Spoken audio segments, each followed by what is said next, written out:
No.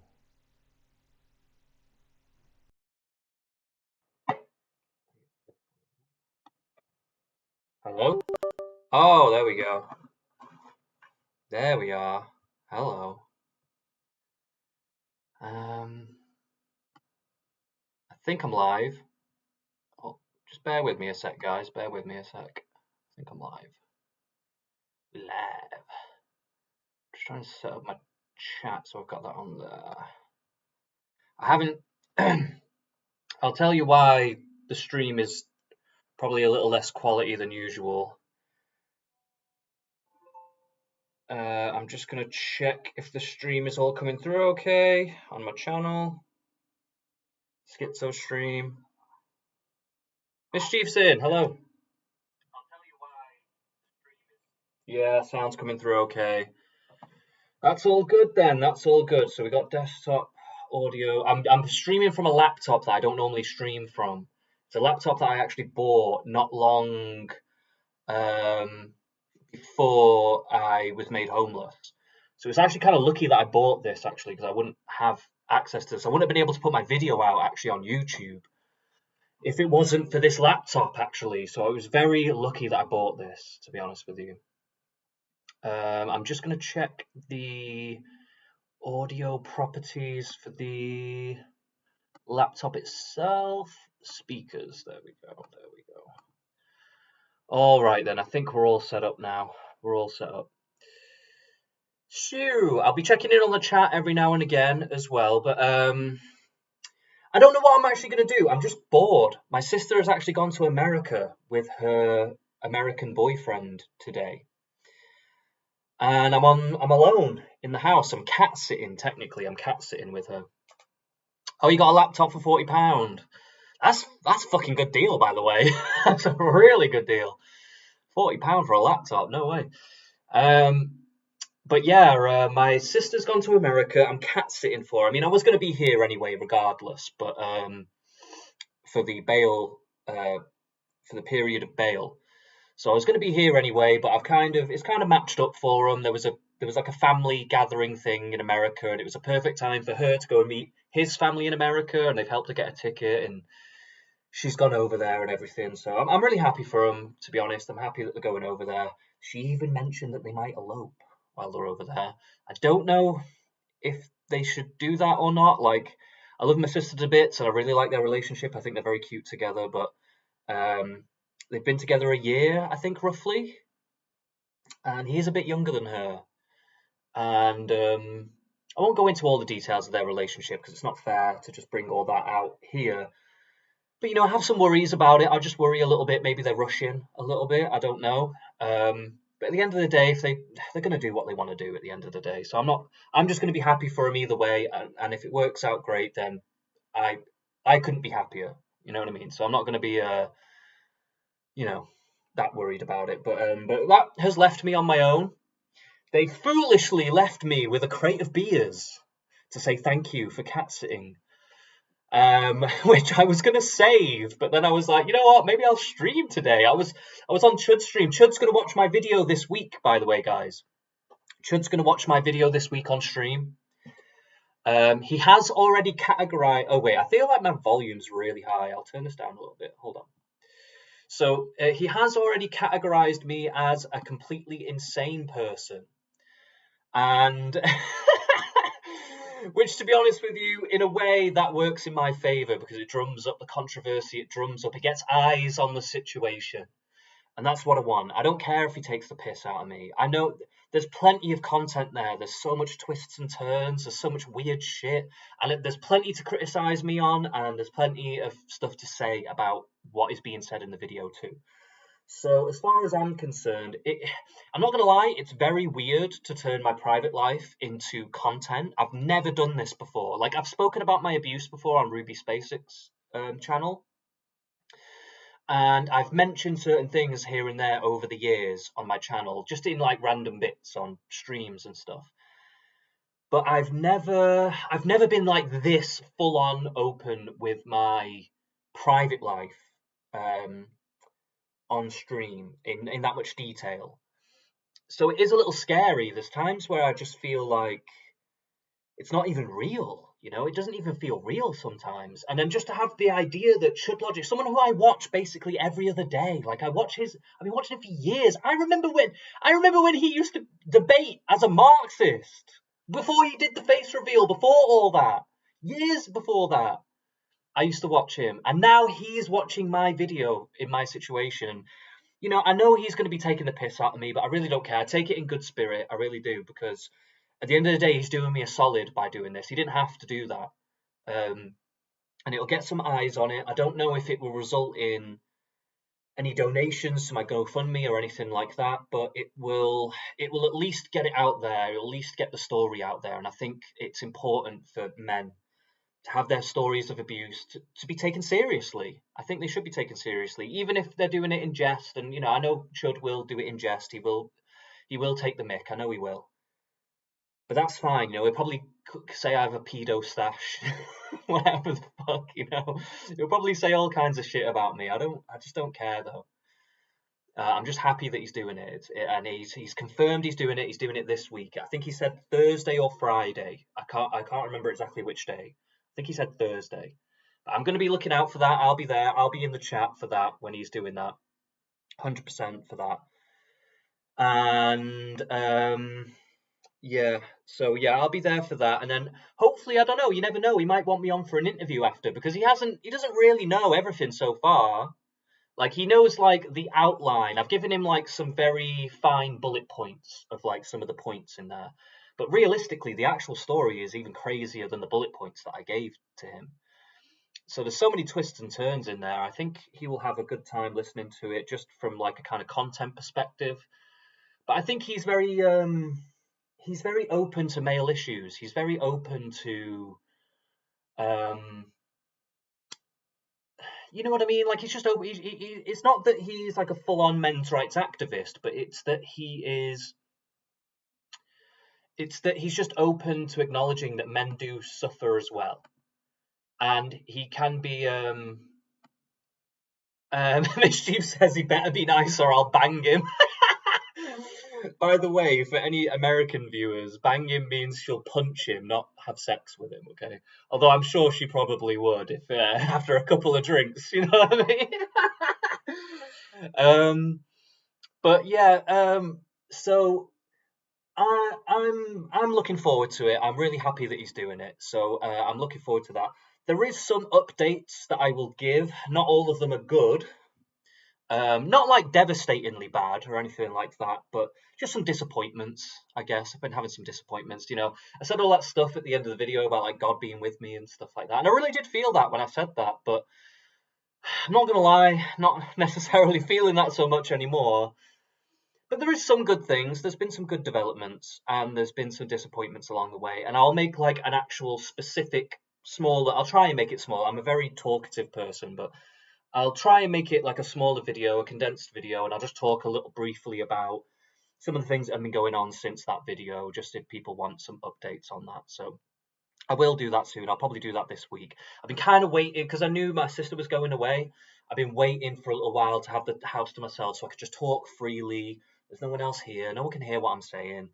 I don't have to worry about anything. I don't have to worry about annoying them, being loud, or whatever the fuck. So I just thought, you know what, sod it. And they left me a case of beers, and I thought, you know what, I'll do a stream, and I'll just have some fun, and Mischief's here for the ride, and that's all I need. That's all I need is a little bit of Mischief, and that'll keep me going. So, right, so I'm thinking, I might just have a little look through YouTube here and just see what's going on. I'm very tempted to watch a little bit of Fish Tank. I haven't actually watched any fish of the new season of Fish Tank yet. I mean, it's not the official season, it's more like the what do you call them, like the recaps of the live, which I would be interested in watching. I don't know if you guys are into that kind of thing or not. Excuse me. We got 3 people in here. So yeah. Oh, and also Age of Empires 2. I don't want to miss that comment. Age of Empires 2, brilliant game, by the way. I have never beaten that game, honestly, I will say. I've never beaten Age of Empires 2, honestly. I always cheat because it's just too much fun to get that little fucking car thing in with is he like a naked guy? I can't remember. There's a cheat to get like a little naked guy or like a little car with like a rocket launcher on it, and you just go around like blowing the shit out of everything. And I was like, oh my god, this is so funny, too funny. So yeah, that's how I play Age of Empires. But yeah, guys, don't worry. Get yourself in the chat if you want to talk some shit. I'm happy to talk some shit with some people. Mischief, if you could do me a big favor, if you could post this stream in Mary's chat, in Mary's Discord, and maybe some other places, if you think they would be interested in this, then that yeah, she's calling me a cheater. Boo, cheater. I did actually play it seriously. I got quite far when I played it seriously. I just never completed it. And I always like playing as the is it the French, the French Teutonic Knights? And they have like these really big long swords, like the big I can't remember what they're called, claymores or something. I loved playing as them. They were so much fun.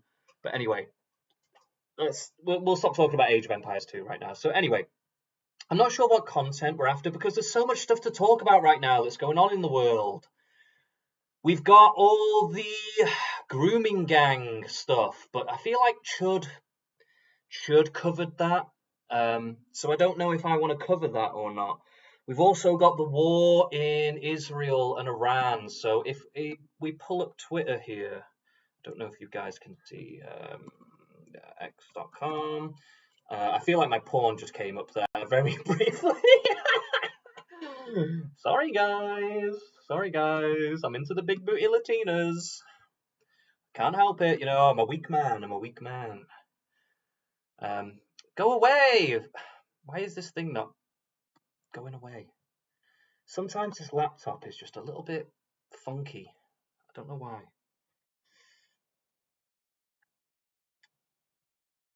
But yeah, I'm going to try and just have some fun today. Just have some fun with this stream. It might be a little bit of a blend of what I've done before, today in Twitter and stuff like that. I'm just going to kind of run around. I'm going to dick around on the internet. That's what I'm going to be doing right now. Why is Grok opened? That's weird. Oh, that was what I was last doing on Twitter last time I was on here. I was working on my tabletop RPG that I've been working on. Can you do Gunter say the crow can paint fine art? If you tell you what, Alec, how do you spell his name? Is it Alec Gunter? I know he had a beef with Metatron recently, didn't he? I didn't actually get to see all that, but I know Metatron would just absolutely just completely demolish this guy. But yeah, if you've got suggestions in the chat for anything you want me to take a look at, I'm more than happy to take a look at it because I'm honestly just freeballing it here. Gunter saying Crocopate find out. Where would I find this? Where would I find this clip? Which video is this that we're looking at here? Think Before You Sleep goes on transphobic rant. Synthetic Man hates minorities.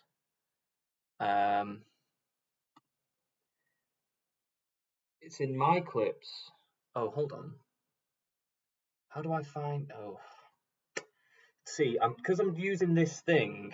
I'm gonna have to open Discord, aren't I? Hold on a sec. We're not getting off to a great start, guys. We're not getting. I'm not prepared. I just did this on a whim, to be honest with you. Discord. Open. If you send me the link in Discord, Mischief, I'll get it on. If you Mischief, I might as well make you a mod. I don't know if I can actually even make mods or not, but I might as well make you a mod in this chat. I don't have any mods right now. I don't know how to make you a mod, but I'll see about trying to do that.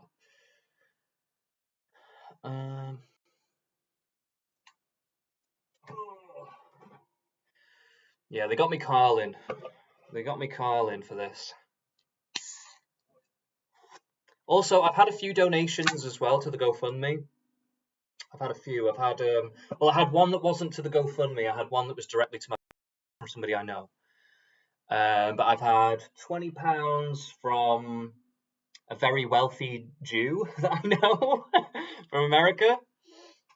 I was expecting a little bit more, not gonna lie, because I've seen his estate. I've seen where he lives. He literally lives in a fucking mansion, this guy. So I was a bit like, hey man, come on, holding out on me here a little bit. But at the end of the day, you got to be grateful for whatever you get, you know. So I can't be too mad about it. But I'm just getting into Mischief's DMs here. So yeah, Mischief, it's in Mary's suggestions. Oh, okay, sweet. Hold on a sec, I'll pull it up. And then I've had £50 from a guy, an Irish socialist, who I was arguing with on Twitter, who ended up blocking me actually. I felt really bad about this because it's one of them things where you're trying to argue your point, right? And I was not trying to be horrible to him, but he was very passive aggressive to me. And at a certain point, I did kind of crack a little bit because he kept just doing these little passive aggressive things at me. And then so I kind of bit back a little bit, and then he blocked me. But we were having a pretty good debate. It's not that I couldn't see his point. It's just that I felt like he was being very idealistic in many respects, especially when it came to like certain aspects of immigration and stuff. And yeah, I don't know. It bothered me a bit really because he did give me money and I didn't want to be ungrateful to him. I really didn't. But at the same time, I didn't want to compromise my opinion either. And yeah, I don't know. I felt bad about that, but there's no way I can reach out to him now. He's blocked me, so it is what it is. You know, nothing I can do. Um, so yeah, we got this Hendrix stuff going on. If we wanted to talk about some trans stuff, I don't mind talking about some trans stuff. I've been monitoring the Hendrix situation a little bit. Not so erudite, the soy pill and well-meaning trans ally problem. No, I don't think that's it, is it? Request suggestions. Oh shit, I'm in the wrong channel. Okay, well. Alec Gunter. I don't think it's gonna. It's got to be this one then, right? It's got to be that. Oh wait, no, we got another one. You're my type. Which one am I meant to be looking at here? Sex toys. Helen Joyce. There's quite a few Alec Gunter bits in here. I'm not sure which one I'm meant to be looking at. Self-expression. Come on, Mischief, you got to be helping me out here. What am I looking at here?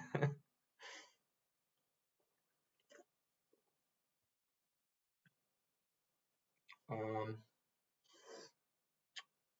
do them all. Do them all. She says, do them all. All right, I'll scroll back up a little bit here. I'll scroll back up. I'll do the ones that kind of jump out at me, right? I'll do the ones that jump out at me. Never apologise to fascists with ContraPoints. Now, I know that's not Alec Gunter, but I'm very tempted by that, actually. Let's give that a quick blast and see what we think of this. Self-expression's the one. Okay. Oh, this is an hour. I don't know if I'll do this whole thing, but holy shiza Manelli, stop! Right, is this coming up? It's not coming up, is it? Hold on. I've got to switch over a sec here to the window capture.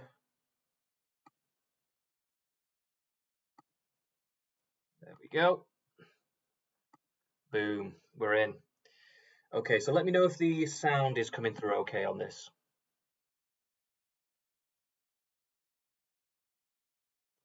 Right, so we've got two people that I absolutely hate in this video. So let's get into it. Can you just let me know if the audio is coming through okay? Yeah, do I need to turn it up?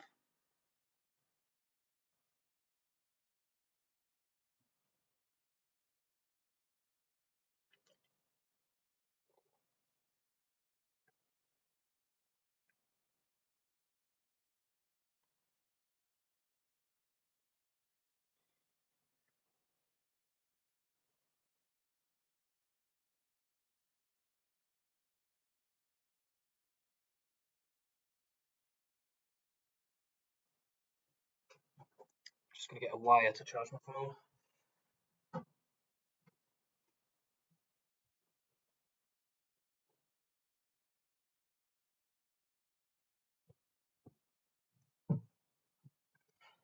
I don't know anything about these fucking people, to be quite frank, and I don't know if I care. Simone Biles. Kind of rhymes with piles.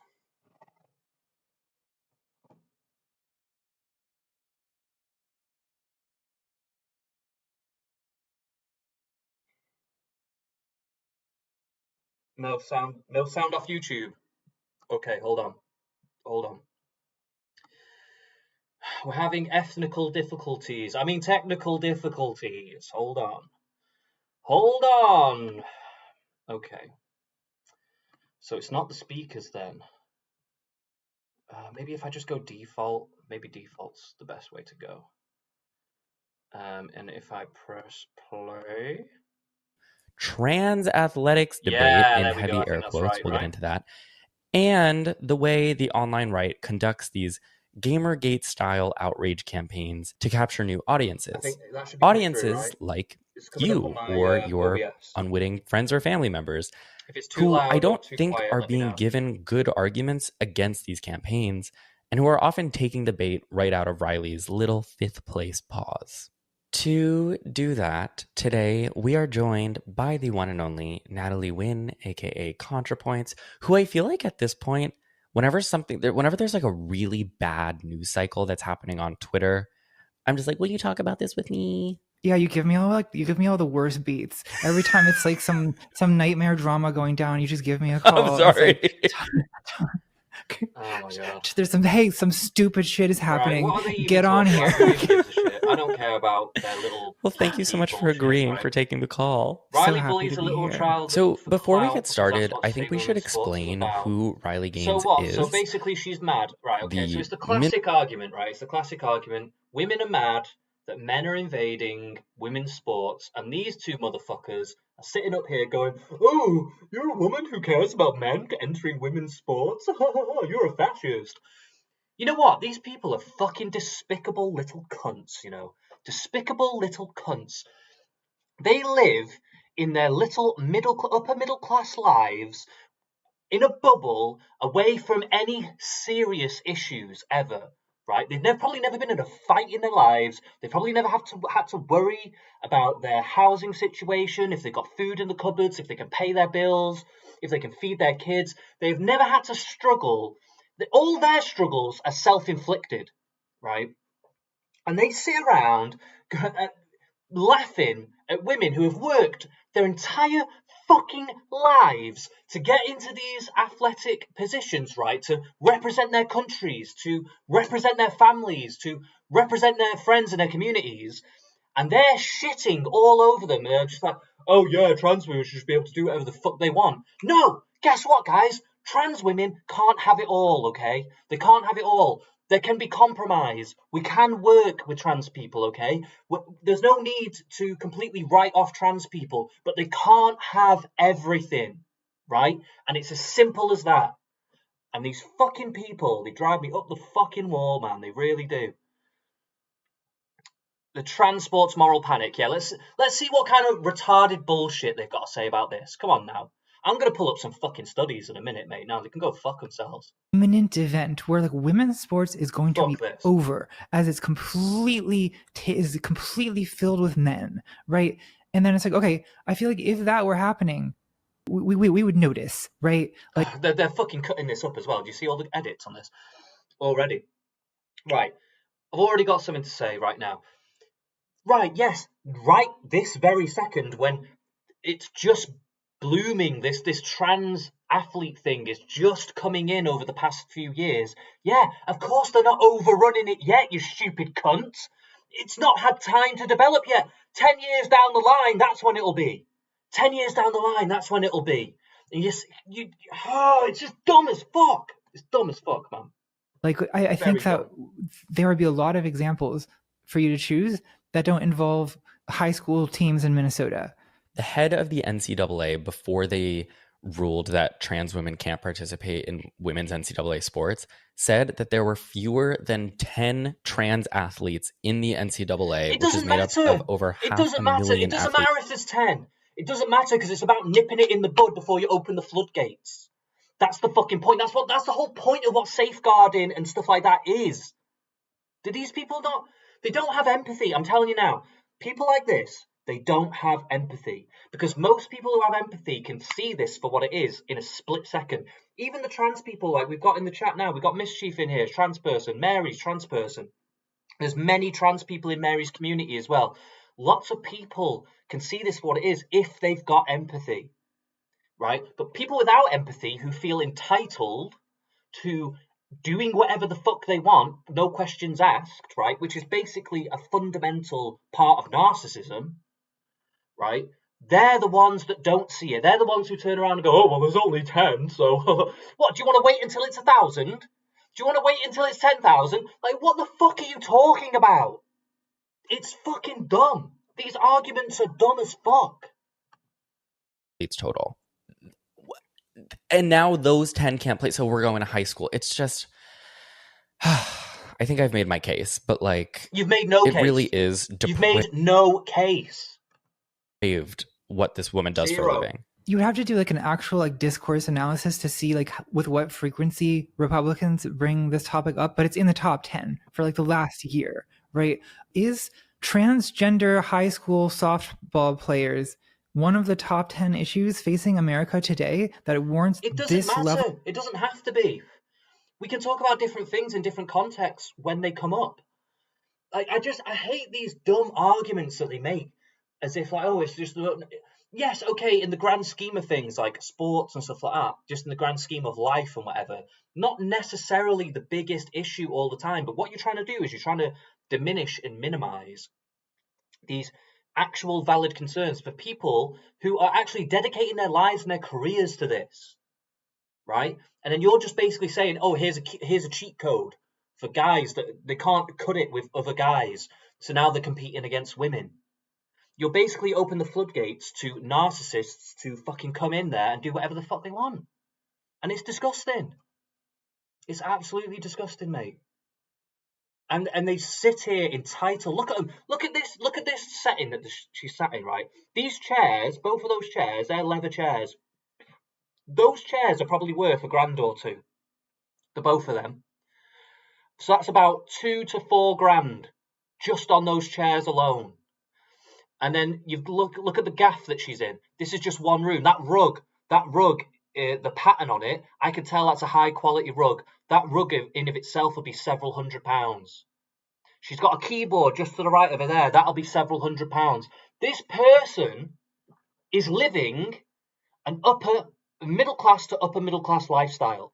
I don't even know where she's living, but I bet you bottom dollar she's paying some good rent there, if not a mortgage. So this is like, you're going to be sitting there in your...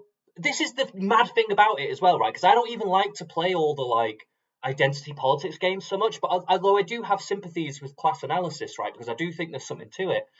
And they do that. They have that in their minds, right? They think about all the class analysis and all that stuff, right? But they don't apply it to them fucking themselves, do they? They don't sit there going, yeah, I'm just a privileged fucking trans person. What the fuck do I know? They don't fucking say that, do they? No, they turn around to these women and they go, no, go fuck you. It's fucking disgusting. It's literally the epitome of narcissism, mate. It's literally the epitome of it. Level of obsession.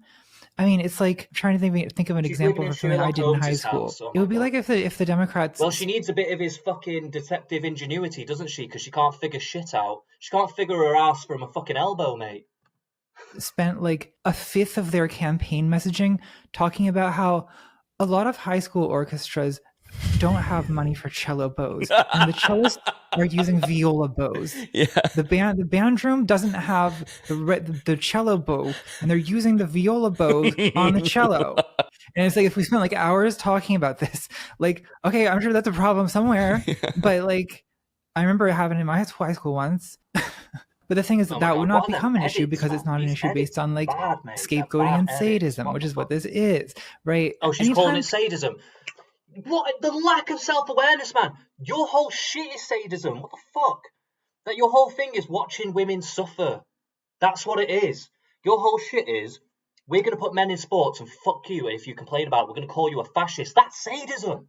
That is sadism. And you're getting off on it. You're sitting here laughing about it. That is sadism.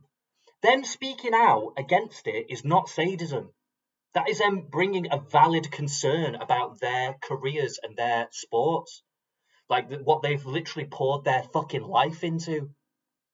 Just because these fucking geezers couldn't make it. Pathetic. People have political discourse about trans people, it's always a proxy for some other form of insecurity or anger. I didn't anticipate to get so triggered so fast, but it just winds me up, mate. These people have no self-awareness. But that's typical of a narcissist. Narcissists don't have self-awareness. They really don't. They are blissfully unaware of how they come off to everybody else. It's like sometimes I wonder, and I don't want to make everything about me, but sometimes I wonder, making that video and, you know, I'm not trying to make it in YouTube per se, but I've made some efforts. And yet I wonder it about myself sometimes. I go, oh, am I narcissist and stuff?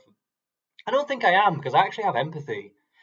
I can actually see where the women are coming from. I have sisters. They're not athletes, obviously, but I have sisters. If they ever needed to use these services like domestic shelters or whatever it is, I don't fucking want guys in there. I'm a guy and I don't want guys in there.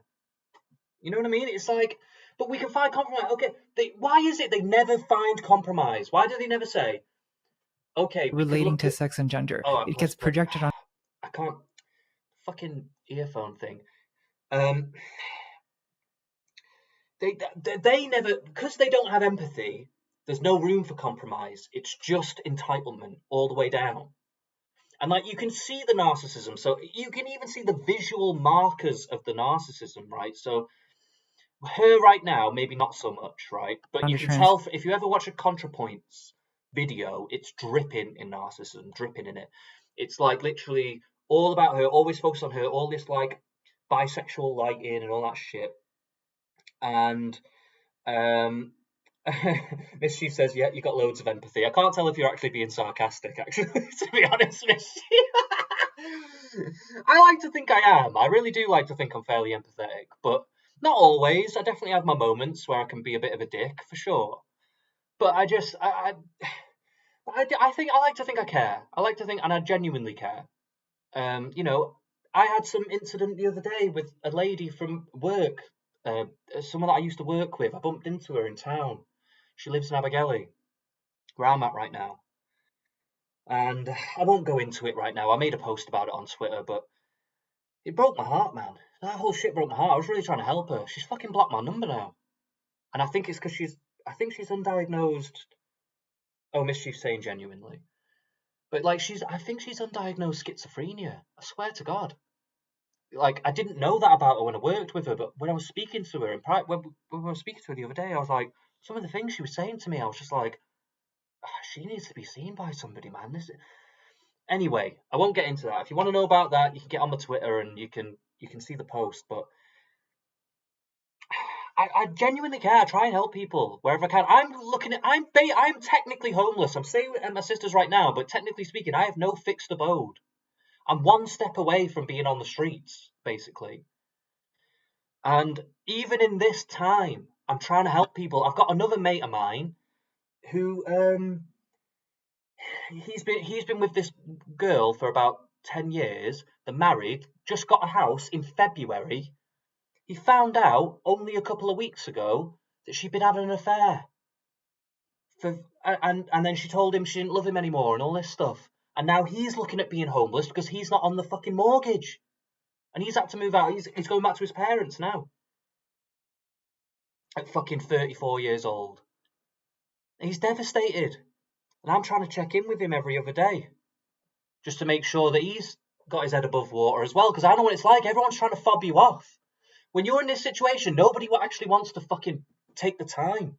Because they're scared. It's stressful. Oh, it makes me feel a bit down. Makes me feel down because I have to talk to somebody who's going through a tough time and I don't want to think about that. That's you know what I mean? People just try and fob you off. But I'm in that AI situation. I'm still trying to help people even in my situation. So these fucking motherfuckers, when I'm sat here listening to these little privileged little cunts going on, they just fucking make me sick, mate. They make me fucking sick to my fucking stomach. Anyway, let's skip this along a little bit because I know they're just chatting shit. I'm not going to fucking actually listen to this. Anything they say is invalid automatically. But I just want to point out the narcissism of this guy as well, just from the visual, right? So look at him. He's got the little hat on. He's got the cherry. That's a sexual innuendo with the cherries on. Now he's got the makeup and everything. So the whole thing, and with his nails and everything. So he's doing like this androgynous shit, right? He's a gay guy, yeah? Now, right.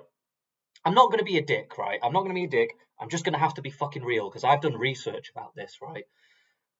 In the natural population of people, narcissism and other cluster B mental health issues, shall we say, personality disorders. In the general population, you're looking at about 1 to 5% are the estimates of how many people have those personality disorders. When they've studied it in gays and trans people, you're looking at something more like 30 to 40%, right? That is insanely high. Now, there is many reasons for that, and I do have some sympathies for this because obviously gay people do face certain amounts of discrimination and stuff like that, especially within families and stuff like that. So I'm not going to sit here and say it's not coming from nowhere, right? A lot of times people who have these cluster B personality disorders, they're coming from abusive households and stuff, right? So it's not that everybody that's abused becomes a narcissist, but it's just that if you are a narcissist, you're more likely to have been abused or spoiled, right? Which I classify as a form of abuse, personally. So when I'm looking at people like this, sometimes you can just take one look at somebody. You can take one look at somebody and you go, I just know you're a narcissist, straight up and down. And this is like the perfect visual of that, right? Like he is kind of embodies that, right? He's trying to be special. He's trying to be androgynous. I'm outside of everything. I'm above everything. I'm also a victim. I'm also this. I'm a hero. I'm a victim. I'm above it all. I'm also a part of it all. It's like this is how narcissists view themselves. They've got this kind of like complete complex around everything, and they've got to be at the top of it all. So they've got to be the most victimized and the most heroic at the same time. It's just insane shit, mate. Okay, we've got Headwork in the chat as well. That is why I tell them arseholes I am the greatest narcissist in the known universe. Mine always plays out, and it gets way more. That's some funny shit. That's some funny shit. But that's what I mean. Like sometimes you got to play them at their own game. You really got to play them at their own game, man. And I'm getting very passionate about the narcissist stuff because my mum's a narcissist. I've been very on the fence about saying that shit about my mum for many years. I've said it privately amongst my sisters, and me and my sisters have remarked the same kind of stuff. But I've never really said it publicly. I've never really said it to other family members. I've never really tried to make that like a big thing because at the end of the day, I wanted to give my mum the benefit of the doubt. I thought maybe she could change. I really thought that for a long time, for a very, very long time. But then after everything that's happened, I don't know if any of you guys in the chat have actually seen the video on my channel here about my abuse and all the current situation I'm going through. But my mum is just a narcissist. There's just no way around it. She's a narcissist, and I'm not making any bones about that anymore. For a long, long time, I was making excuses and giving the benefit of the doubt. No more. That's not going to happen anymore. I know what she is.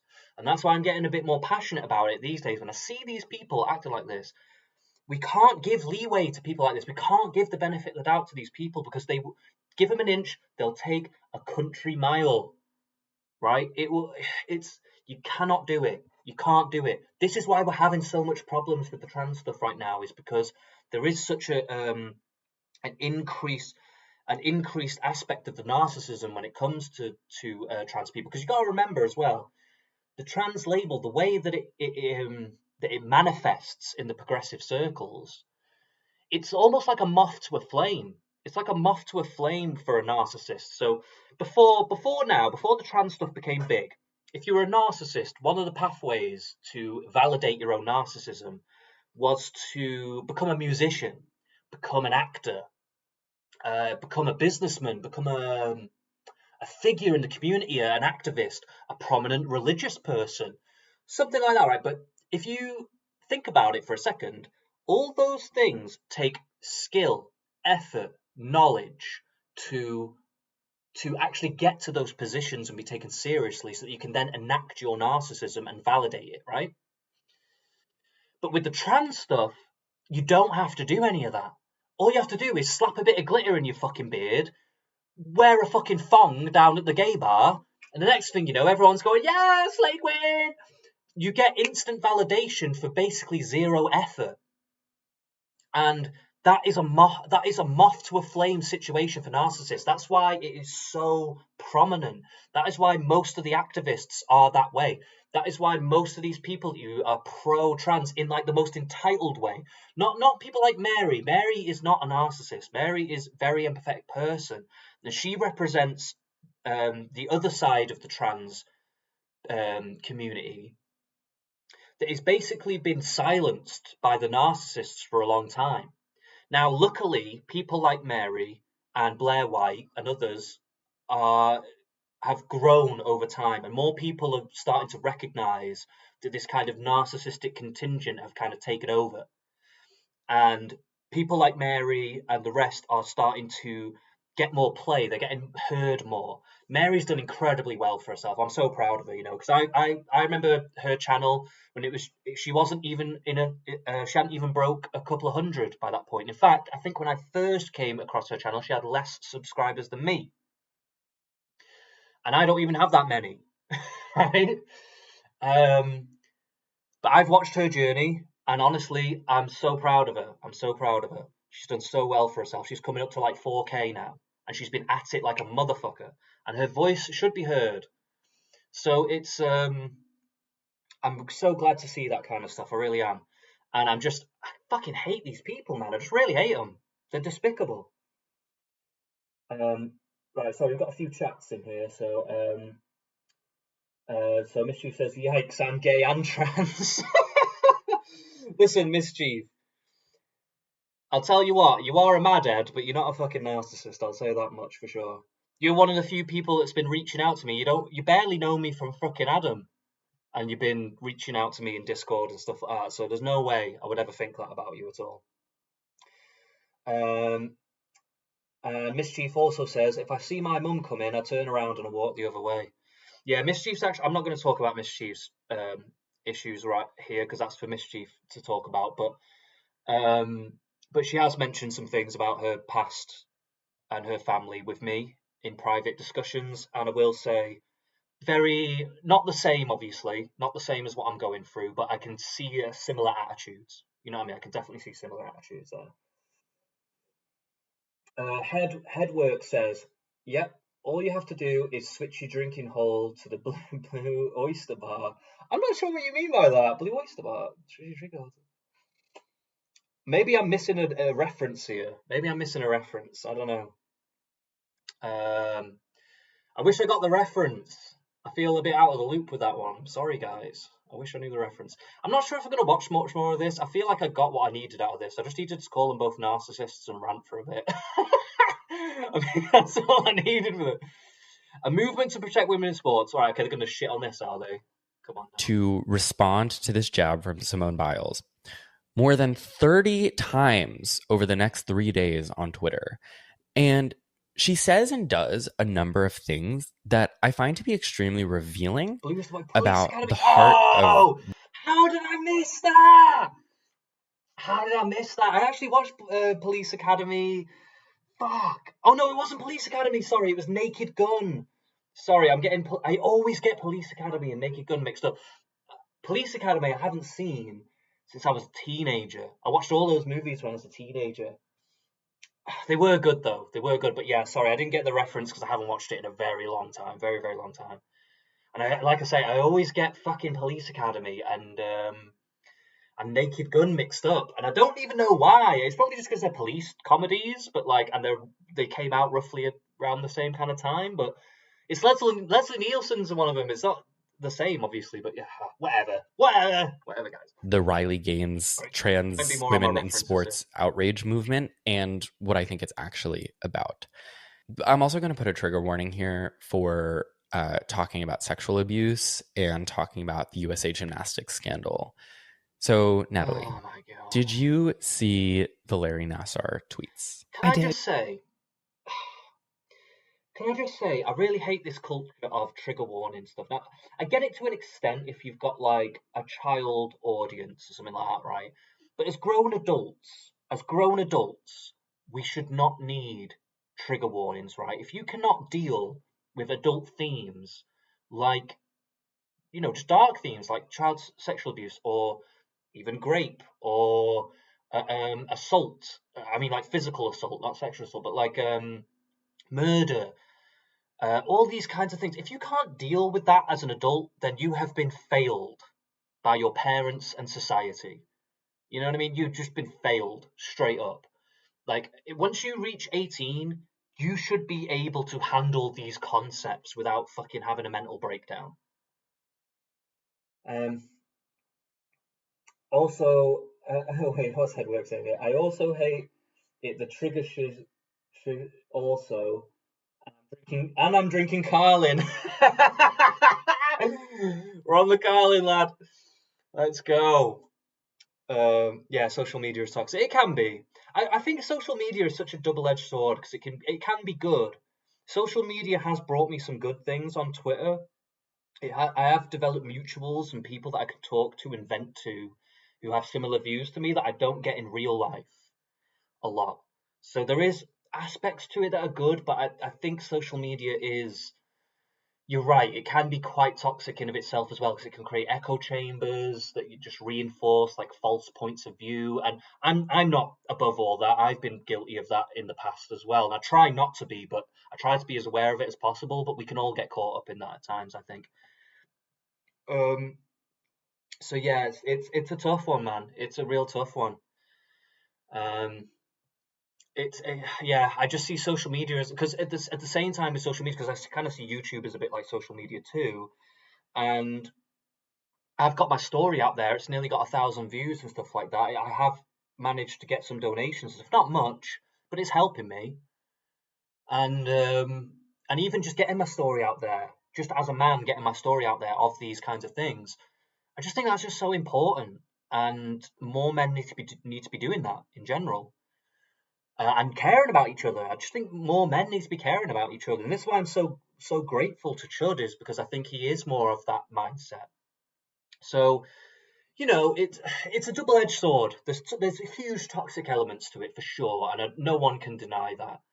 But at the same time, I do think that people don't talk about the positives enough as well, and there is positives. So I can't sit here and like poo-poo that when I've seen those positives even in my own life. So yeah. So we've got Headwork in the chat still. I've been doing this since 2008, and one has to work hard to keep it all stable. Many people get triggered easily. Hold on to my contology, which helps. Headwork. I don't know if you've watched my channel before, Headwork, or not, but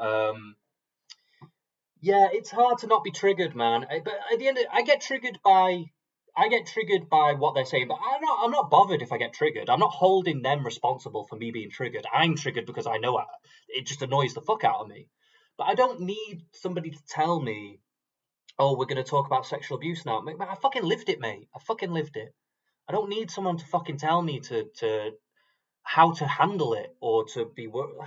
And I think like all these people that languish in it in a way, like, where they want the trigger warning because in a way it validates them being more of a victim, right?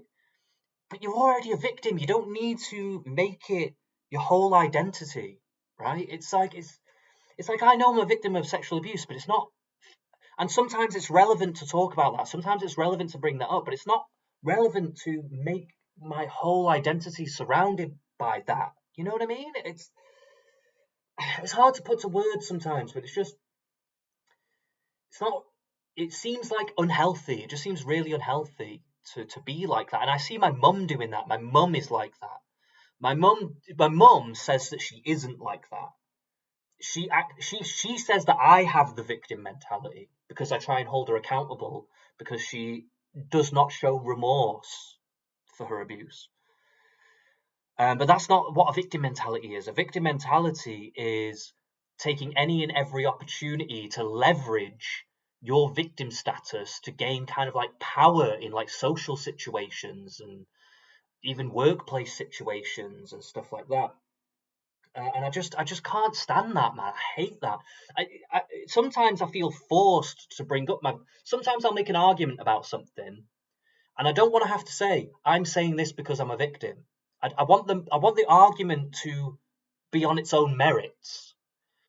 But sometimes, because of the way these progressives act, and respond to you, you have to then actually say it. But then it feels manipulative. Like now you have to agree with me because I said I'm a victim. And I fucking hate that, man. I just hate all that shit. It's just so manipulative and disingenuous. It's just horrible mentality to have. Headwork says they agree. Headwork, by the way, are you actually a guy or not? I can't actually tell. Or maybe you're trans, I'm not sure. Unhealthy building blocks to character progression. Yeah, for sure. And if any, that's actually a really good way of putting how these cluster B personalities form, is these unhealthy building blocks. And trust me, man, I've had to deal with my fair share of shit too. I've had to do a lot of self-work to realise when I've been just a massive dickhead to people and stuff like that, not realising that my trauma is affecting other people. And I've had to come to terms with that and stuff as well. But I feel like a lot of these people just don't bother with any of that. They want to feel justified to just be spurging out all the time and entitled to it. And if you question it, then you're like some bigot or whatever the fuck. It's mad, mate. Yeah, Headwork says they're male. Okay, I'm a 55-year-old musician, and one of the bands is called Headwork. Oh, shit, okay. Well, if you've got some tunes for us, we'll put a tune on if you want. We'll have a little look at that. I play drums myself, mate, so I'm very interested in hearing other people's music. I can't promise I will like it, by the way, because I'm a harsh critic. I will tell you now, I'm a bit of a Simon Cowell, but I'll definitely play it if you want to put it on. If you send me a not so trendy hetero white English male with hair, hated by the EDL for having hair. No, that's brilliant, mate. Honestly, if you can you put a link in chat? I don't know if chat will allow you to put links in there, but if you can put links in the chat, I will see if I can pull up this any videos or recordings that you have. Or if you are in touch with if you're in touch with Mischief in DMs, you can potentially send it me on Discord as well. So there's some, or Twitter. You can get on my Twitter, send it me there, whatever. You know, there's avenues. But I'm very happy to watch that on stream if you want. But yeah, I'll probably finish up with this and move on to another video because honestly, these people don't have anything of worth to say. They're literally, right, what we're watching here is two androgynous males sucking each other's cocks. That's what we're watching right now. Yes. Do you want to read this one that I have? At the expense of women in sports. Have up here in the outline? I do. Wow, this is a wild tweet. The worst. This actually, this makes me upset. Okay, go on. All the horrific sexual abuse Simone Biles witnessed and spoke out. Wow. Oh my god, guys. Oh, it makes me so upset, you guys. Oh, it's so upsetting. Against, caused by one man, yet believes women should be forced to strip naked in front of men to validate the man's feelings. You know how many gold medals you'd have if your inclusive dream came true? 0. And attached to that tweet is a photo of Simone Biles and a photo of... Wait a minute. Hold on, let me read this. All the horrific... Because I watched the documentary about this guy. So I know exactly about this guy, right? He was a horrific paedophile, sexual abuser, abused his position, horrible person. I didn't know Simone Biles was actually involved in that, to be honest. Maybe she was in the documentary, but I just don't remember. I don't follow women's gymnastics, okay? I just watched this documentary. Because I've watched basically every single documentary about paedophiles that's in existence. Anyway, witness that spoke out against caused by one man, yet believes that women should be forced to strip naked in front of men to validate the man's... Oh, okay, right, okay, I'm understanding what's going on now. So Simone Biles is for men in women's sports, is that correct? Have I got this correct? So this is the argument. Simone Biles is all about the trans people coming in, and Riley Gaines is... I don't even know who she is. Is she part of sports? I don't actually know who she is. But obviously she's against it, right? So she's saying, yet believes women should be forced to strip naked in front of men to validate the man's feelings. You know how many gold medals you'd have in your inclusive dream if your inclusive dream came true? 0. She's perfectly right to say that. That is actually a glaring hypocrisy in this position. And they're going to sit here going, oh my God, I can't believe she just said this. Like, what the fuck, man? These people are tapped. They're literally tapped. And attached to that tweet is a photo of Simone Biles and a photo of Larry Nassar, the former USA Gymnastics doctor who abused Simone Biles and hundreds of other gymnasts sexually when they were children. This I find genuinely infuriating, but I'm not including it here because it's infuriating. I'm including it here because, to me, this gives the entire... How could... If you had empathy, how could this possibly be infuriating?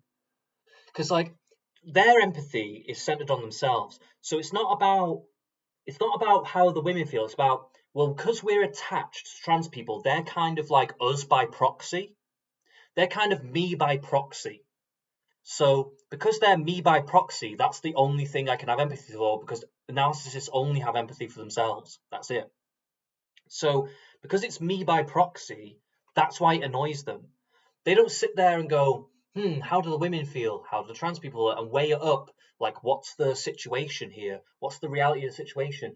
I understand that trans people could be upset by not being included in women's sports. Sure. But to me, that is the least of the issues, right? Because you're basically, on the one hand, it's trans people being a bit upset that they can't be involved in women's sports versus women having their entire careers completely destroyed by men who want to come into their sports, right? So when you weigh up the scales of justice, if you want to call it that, it's completely tipped one way.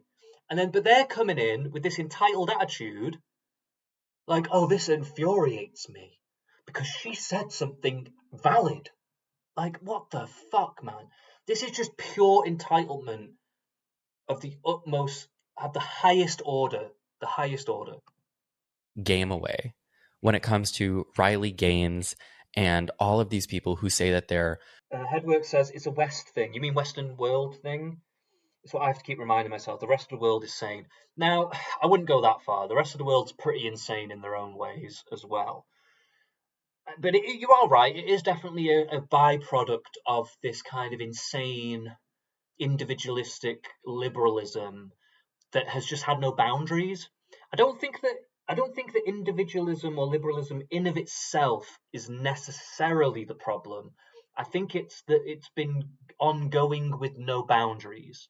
I think that's the kind of like core issue, is that when people start to say, no, actually, we have to have empathy with boundaries, because actually I saw a tweet the other day that said empathy without boundaries is self-destruction.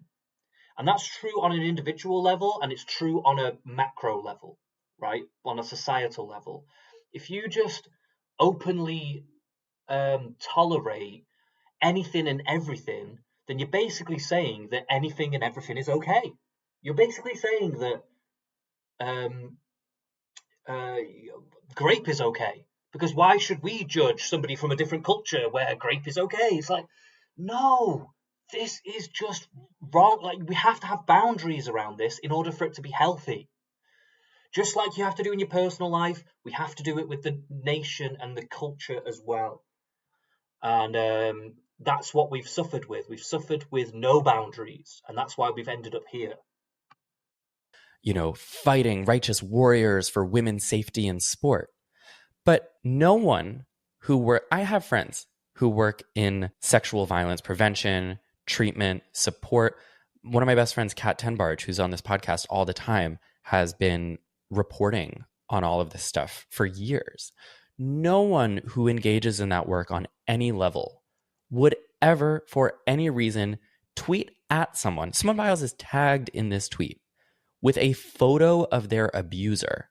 To score a point in a Twitter fight? It's crazy. Like, oh my God.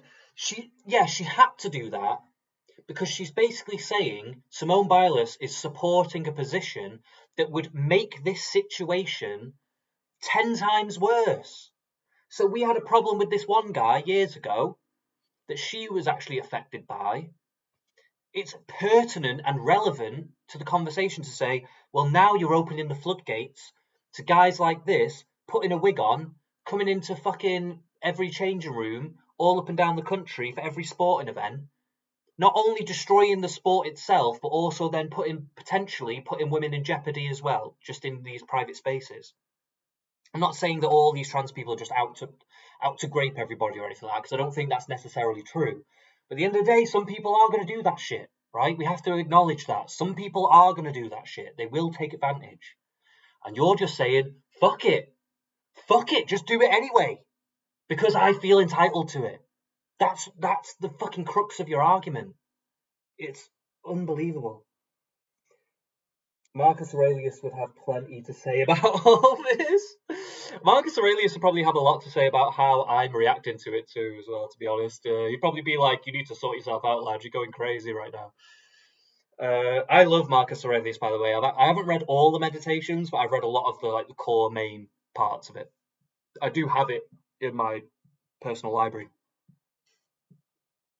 And he's a very fascinating man, very fascinating. I'm very fascinated by ancient figures and their opinions and beliefs, because I think it shows just how intelligent people could be even back then. A lot of people like to think that people were just dumb back then because they didn't have science and all that shit. Complete bullshit. If anything, when you study ancient peoples and societies, you start to realize shit ain't really fucking changed much. That's what you start to realize. Shit ain't really fucking changed much, man. If you look into Aristotle and all this kind of stuff, if you ever read Aristotle's Politics, and he talks about tyrants and how they do shit, because he actually used to work under a tyrant. He was kind of forced to, right? Because if he didn't, he'd probably just get fucking killed. And then he wrote a bunch of stuff about how tyrants operate and how they do things. It's literally the mirror image of how the Tories have run the UK, basically, with exploding immigration and all this kind of stuff. It's literally 1-to-1. This is not new shit, right? None of this shit is new. It's been going on for like 2,000 years or more, right? So these people are just, not only are they uneducated, they're ignorant as fuck, but they're also entitled as fuck as well, and that's just a bad combo all around. Headwork says, yes, you and I both. By the way, Mischief, hope you're still in here, by the way. Yes, you and I both. They would accuse us already of cyberbullying. They could accuse me of cyberbullying. Yeah, I am cyberbullying you. Fuck you. You deserve to be cyberbullied. Go fuck yourself. Rather than just being critical. No, I think I'm being, even though I'm saying it with passion and anger, I am saying valid points. I'm not just saying random shit, right? I'm not just going, these people are gay, fuck them. You know, it's not about that. I'm not attacking them because they're gay. I'm attacking them because they're narcissists, which is a totally different angle of attack. And also I'm criticizing exactly what it is that they're saying as well. So, but they would call it cyberbullying because, again, they're crybully people. They're not serious people. They'll use a victim status to try and override the criticism. And that's just what narcissists do, man. That's what narcissists always do. They try and flip it back on you. Try and flip everything back on you. But yeah, you're right. They probably would call me a cyberbully, but I would welcome the label. That's what they're not prepared for. They would want me to go, oh my god, I'm not a cyberbully. No, yeah, I am, and I'm here to fucking cyberbully you, you little bitch. Look at your child molester. What? Because you said that I shouldn't be bullying a 17-year-old softball player on Twitter. It's great, and it's just like, how can anyone? Do you notice how reductive analysis is? It's very reductive. It's minimizing. This is what you would call minimizing. Do this and then claim that the thing that they're fighting for is like women's safety in sports. I mean, it's like, it's crazy. I'm very well read up on the narcissist stuff, so I can point out systematically every little thing that they do, that they're doing, that is the playbook narcissist shit. It's so easy. Well, because also notice how like they're not advocating against men being allowed to coach women's sports, for example, which would be less of a non sequitur than what they currently are advocating. Larry Nassar. You guys do not want to be talking about non sequiturs, to tell you now. Is not a transgender person. Yeah, Larry Nassar wasn't even an athlete. I don't know. The worst thing that could happen to a young woman athlete girl athlete happened to Simone Biles, and Riley is just like, oh, why would it have to be just specifically a girl? Like the worst. Why would it not just be any athlete? Why would it have to just be women? Why would sexual molestation not be any worse for a male athlete? The fuck? Headwork says, I stayed because you remind me of myself slightly. We like to passionately rip people without true harm. I come from the Derek and Clive, a.k.a. Peter Cook and Dudley Moore school of comedy. Oh, Peter Cook and Dudley Moore. Am I thinking of the right person here? I feel like that's old school. That's very old school British comedy. Am I thinking of the right person? Is it the guy with the fez? Am I thinking of the right person here, Dudley Moore? I don't know. I recognise the names, but I can't put the faces to the names. Headwork says, I've been accused of being a narcissist by a cheat in denial. Yeah, I know. It's beautiful, isn't it? You can literally clock it. If you know your shit, you can predict everything they do. Everything. You can predict it. One after the other. Recklessly weaponizing that against her. And I don't know. I don't understand how anyone could see this and then be like, yeah, you are really about protecting women in sports. It's just so dishonest. It's one of many things about her that I find so dishonest. How is it not? Right. This is a grown adult that we're talking about. Had something happen to them. They're bringing up a valid point to them. And you're now trying to frame this as they're harming them by showing this picture and bringing up this valid point that Simone Biles should herself be considering, right? The fact that she's not considering it is actually quite a big red flag in of itself. The fact that she doesn't have the empathy or the knowledge or the wherewithal to recognize that her situation is analogous to this situation. It could be opening the floodgates to more people like this Larry Nassar. Like, you shouldn't even have to say it. If anything, this Riley person has been forced to kind of say the obvious, essentially, because of this kind of retarded, entitled attitude around this shit. It shouldn't even have to be said, because you should already be thinking that if you have empathy. If you don't have empathy, now we have to say it. Now you're kind of forcing us to say it, because you're not acknowledging the elephant in the room. Riley Gaines seems to think that this is a winning strategy, and so she continues to pick this wound. There's another tweet from Taylor Silverman, who's basically like a less successful Riley Gaines. Do you know about her? No, I don't. Oh my God, are there like aspiring Riley Gaineses? Yes, it's literally Riley Gaines' daughter. Yeah. It's so... I was learning about Taylor Silverman this morning. She brands herself, like in all of her social media bios, as the skateboarder who spoke up. Okay, I will say that is a little bit cringe. I'm not going to lie. That is a little bit cringe of her to put that in her bio. But I understand why women feel the need to say certain things like this. Maybe they're not always saying it in the best way. Maybe they're saying it in a way that is, yeah, okay, we can say it's a little bit cringe. Sure. But none of these women would feel the need to be saying and doing any of this shit if you guys weren't fucking invading all their shit. Like, you're literally invading all their shit and you're expecting them not to say shit about it. And you're laughing at them for even bothering to have a feeling about it. Their whole careers are in jeopardy over this. They pour their lives into this, put their bodies on the line for this shit. Like, what are you even talking about, man? Herberg says, I've always pondered the emotional difference between a man and a woman is being totally ignored, it would seem. I'm not sure if I understand this. The emotional difference between a man and a woman is being totally ignored, it would seem. I think it kind of, yeah, I think I know what you're getting at here, is that, like, they're coming at it from a male perspective, right? They just think, well, if a guy was trying to do something to me, right, I just fight him off or something, right? Now, women can do that too, but women are living in a different biological world, right? Where they know, right, okay, so for instance, I'm a guy, obviously, and I'm not the biggest guy ever, right? I can handle myself. I've been in fights and that. I can handle myself, but I know there are guys out there who can obviously kick the shit out of me, yeah? And when you're in those moments, there is a vulnerability that you feel sometimes, especially if it is getting aggro. If it's getting aggro, you know, yeah, you're going to fight, you're going to do what you can, but at the end of the day, you know you probably might lose this, right?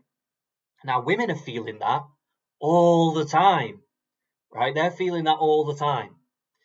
Now, I do think it gets a bit overblown sometimes. So I think sometimes women use this idea, especially feminists and radical feminists, I think sometimes they use this idea to fearmonger a lot. But that doesn't mean it's not real, though. I do think women are feeling that. And when you're putting them in particular situations, especially in these very vulnerable situations, it's not like they're out in public where other people can intervene. We're talking about changing rooms where people are in their most vulnerable state. They're getting changed. They're literally naked and stuff. We're talking about prisons. We're talking about where they're locked in together. We're talking about, and when prisons, they're fucking psychos and shit, right? And we're talking about toilets where I'm not as bothered about the toilets quite as much, but I can still see some of the argument there. And we're talking about domestic violence shelters where women are already fleeing violent men already, right? So it's all I can say is, and what they're demonstrating time and time again is just this complete void. It's a void of empathy completely. And it's very difficult to watch it, man. It's just disgusting shit. That was really good. I love that. She was in like one Red Bull sponsored amateur skateboarding competition years ago and lost to a trans girl. And then it was like a local thing that you like pay $20. Yeah, lost to a trans girl that should never have happened. It doesn't matter if the competition was a big competition or not. These are people trying to work their way up. They're trying to work their way up. They do all the little competitions. I know people used to be skateboarders back when I was young, and they had to work their way up, like lads that I knew, yeah. And you have to go through these little ones to get up to the bigger ones. That's the point. And then if you're even gate kept from doing that in the smaller leagues by trans people, then like, yeah, there's no room to even move up. Like, they don't even think about it, man. $8 to participate in or something. And now she's like, I'm the skateboarder who spoke up. Well, invite her to the very typical fucking bail. People bail when they skateboard, man. It's very typical. It's a very normal, it's like a joke in the skateboarding world. Everybody fucking bails, man. What the fuck? 2028. Going Chiffy Bobo now. Love, see you later. Okay, see you later, Miss G. Thank you for tuning in. I'll speak to you soon, I'm sure. Republican National Convention. She'll be speaking. Right, to address the pressing issue of transsexual skateboarding. Yeah, it is actually a problem. I watched the Olympic skateboarding championships, in the Olympics. And the differences between the men and the women and the tricks they're pulling off are completely different, because obviously the force and the power that men can use to actually perform certain tricks totally different to what women can do, right? It's just a totally different ballgame. They've got actually different frame, different center of gravity. It's just not even the same, man. They don't care. They just don't fucking care, do they? Don't care. So she's been a heavy hitter in this discourse. She tweeted at Simone Biles, if Larry Nassar came out as quote unquote trans, would you want him moved to a women's prison? To which Riley Gaines quoted and wrote, "This is an excellent question for Simone Biles." So Simone Biles tweets, "I don't think we should bully random transgender children." And in response, it's like, oh, so you're saying that famous sex criminals should be moved to women's prisons? And you're saying that you support your own abuser? Okay, I think it's a little bit unfair because I don't know if Simone Biles would necessarily agree with that. So I think that is a little bit unfair to just kind of like throw that at her. But one thing I do know is these two motherfuckers definitely support that kind of bullshit. That's what it sounds like you're saying to me. And she just kept pushing this. Riley Gaines tweeted again the following day, a video of Simone's testimony before Congress for Safe Sport, which is a bill that protects athletes against sexual abuse. And she wrote, Simone Biles when she had to endure a predatory man versus Simone Biles when other girls have to endure predatory men. And it's a side-by-side of the testimony with her tweet. They are right to point this kind of stuff out, though. They are right to do it because there is a hypocrisy going on here. So, I don't know, man. Like, these guys, I can't even be bothered watching the rest of this because it's just, I know what they're saying. It's complete bullshit. They want to go on about Darvo. That's what you're doing, mate. Darvo is what you're doing. You fucking, oh my God. It's so disgusting how they use these terms. No, you look like a man. And you've got your ads in there in the middle. The anatomy of a harassment campaign. Yeah, she probably is getting harassed online and getting piled on. But she probably deserves it because she's being a hypocrite. And hypocrites do deserve to be called out. Like, what the fuck, man? Let's not be stupid here. Right, so, I don't know what other stuff we should look at here. I don't know what we should look at. There is some stuff about, I'm half tempted. I might do a bit of Fish Tank later to wind down, just for something funny to watch, to like take the edge off. I might do that a bit later, because I haven't watched any of the new season of Fish Tank yet. Let's see who we got in chat here.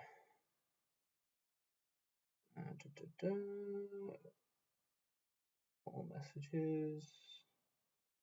Okay. So we've got two in chat. If anyone has Headwork, if you've got any content that you would like me to review, to talk about, and that's been on your mind, I'm happy to, if you give me anything to look at. But I'm just thinking at the moment, I'm just going to scroll down here. There's some stuff I wouldn't mind looking at with these grooming gang inquiries. Because Jess Phillips has been going out being, I'm not going to lie, she's been pissing me off royal. She's been pissing me off big time. Because Jess Phillips is coming out here pretending like she wasn't part of the culture. She wasn't part of the people trying to suppress it, trying to call people racist for mentioning the grooming gangs, for demonizing people, for bringing light to the rape of young girls in this country. And I'm tired of saying grape. I don't want to say grape anymore because it's infantilizing. But I want a good video on this. I wonder if we've got one. Grooming gang, let's see. Let's fill it. Grooming gang U-turn. Okay, let's have a little look at this. So a lot of it wasn't a huge surprise to me, but it makes me feel incredibly angry and incredibly tired that it tracks a period from 2009 to 2025 of this review, that review, and very little change. Right. Okay. We're already getting off to a bad start here because she actually tried to block some of these reviews, right, in Oldham and all that shit, yeah? So, number one, she's already part of that. problem, and people were asking for reviews and inquiries into certain areas. Now we're asking for a national inquiry, which is what is actually going to happen now, which is great. I'm actually happy that they're doing this, okay? So I'm not going to shit on Labour for doing it. I'm not going to sit here going, oh my God, they're doing a U-turn. That's bullshit. No, they're doing it. That's great. What the issue is that why was it such a fucking battle to even get here in the first place? Why wasn't it on day one, Labour came out and said, no, we're going to sort this out? Why was that not the case? Why is it like people like Jess Phillips have been going on for years and years trying to block this kind of stuff, poo-pooing it, telling people that they're all dickheads and whatever for caring about it? Now she wants to come out being like, yeah, this is so annoying. I can't believe that this has been we've let this happen for so long and blah, blah, blah. You are actually such a disingenuous piece of shit, mate. You really are. And that makes me feel cross, angry, upset. But my question is this, there is nothing in this audit, as you say, that we didn't know before. So why did Labour vote against a national inquiry into grooming gangs at the beginning of the year, but now you've changed your mind? Louise Casey has found that inquiries, whether it was in Rotherham back in 2013, right up until the ICSA recommendations undertaken by Professor Alexis Jay, which just sat on a shelf. And so you have to understand my concern about spending millions on inquiries that don't lead to any change. What I have... Right. But why are they not leading to any change, right? Because you have to remember these people behind the inquiries, when they bring these inquiries forward, they say, okay, this is what we would like to change. This is what we would like to see be done differently. Why is that not then, why is that not followed up by Labour councils? Why is that not followed up by all the councils or the government themselves? You're the government now. You have the power to make those changes. So you're going to sit there and tell me, we're going to do this inquiry, but then it's going to have no change. That's what you're telling me is, if we do an inquiry, we as the government are not going to make any changes. That is what you're fucking saying right now. What the fuck? What I've seen over the years is really good local inquiries in Telford, where I supported some of the victims, that it might change things locally. It hasn't changed anything nationally, and none of the findings have led to any national change. And funnily enough, one of them actually... they're all local inquiries, you dumb bitch. Like, what the fuck are you talking about? ...is around taxis, which appears in Louise Casey's review. And so I take that on board. Old reports gather dust. Phillips blames the shelf life. Ridge highlights the U-turn. Make sure you like and subscribe. And so Louise Casey, what she has suggested is that. She has suggested a series of local investigations that have the power of a national body, of a national inquiry, to compel places to undertake them and to compel witnesses. And that was an issue that needed ironing out. And I come to this view, having spoken to Louise Casey, looked at her evidence, and also looked at what the victims have been telling me. What Baroness Casey has recommended, which we will undertake, is the mandatory recording of ethnicity of perpetrators of child sexual abuse.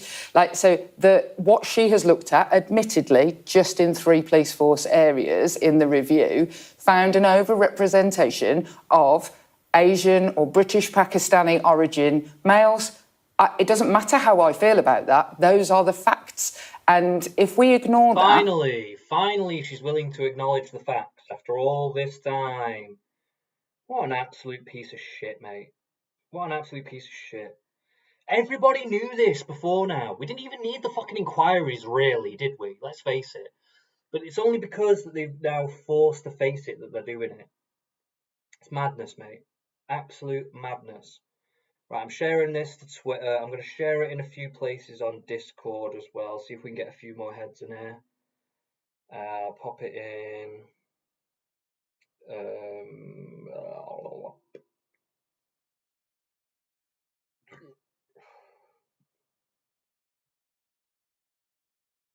Sorry, excuse me. I'm just going to be 2 seconds here. I'm going to pop this in.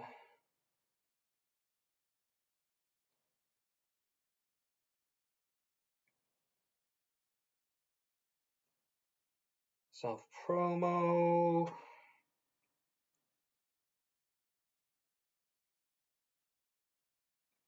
Put that in there. I don't know if there's anywhere else I can put this. Maybe in the politics.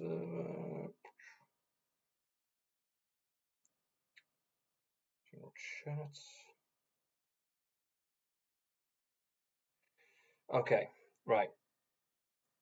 We now shall continue. I just need to get chat back up. Blah, blah. What am I doing? Sorry, I'm using my phone to look at the chat. We've got a few likes in there. We've got 4 likes now. Holy shit. Didn't see that before. And we'll pop this onto all messages. Okay, right. We can carry on now.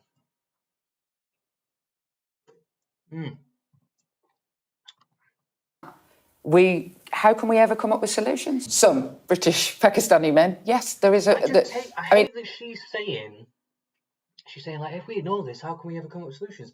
This is what people have been saying for about like 10 years. And everyone that was saying that was called a racist and a bigot and Islamophobe and all this kind of shit, yeah? Now she's trying to say it like it's something fucking fresh. Like, people haven't been saying this for fucking so long. It's just... man, everybody's winding me up today. Everybody's winding me up. It doesn't matter what I think. The evidence is there. How people think about this should never have been the thing that anybody paid any attention to.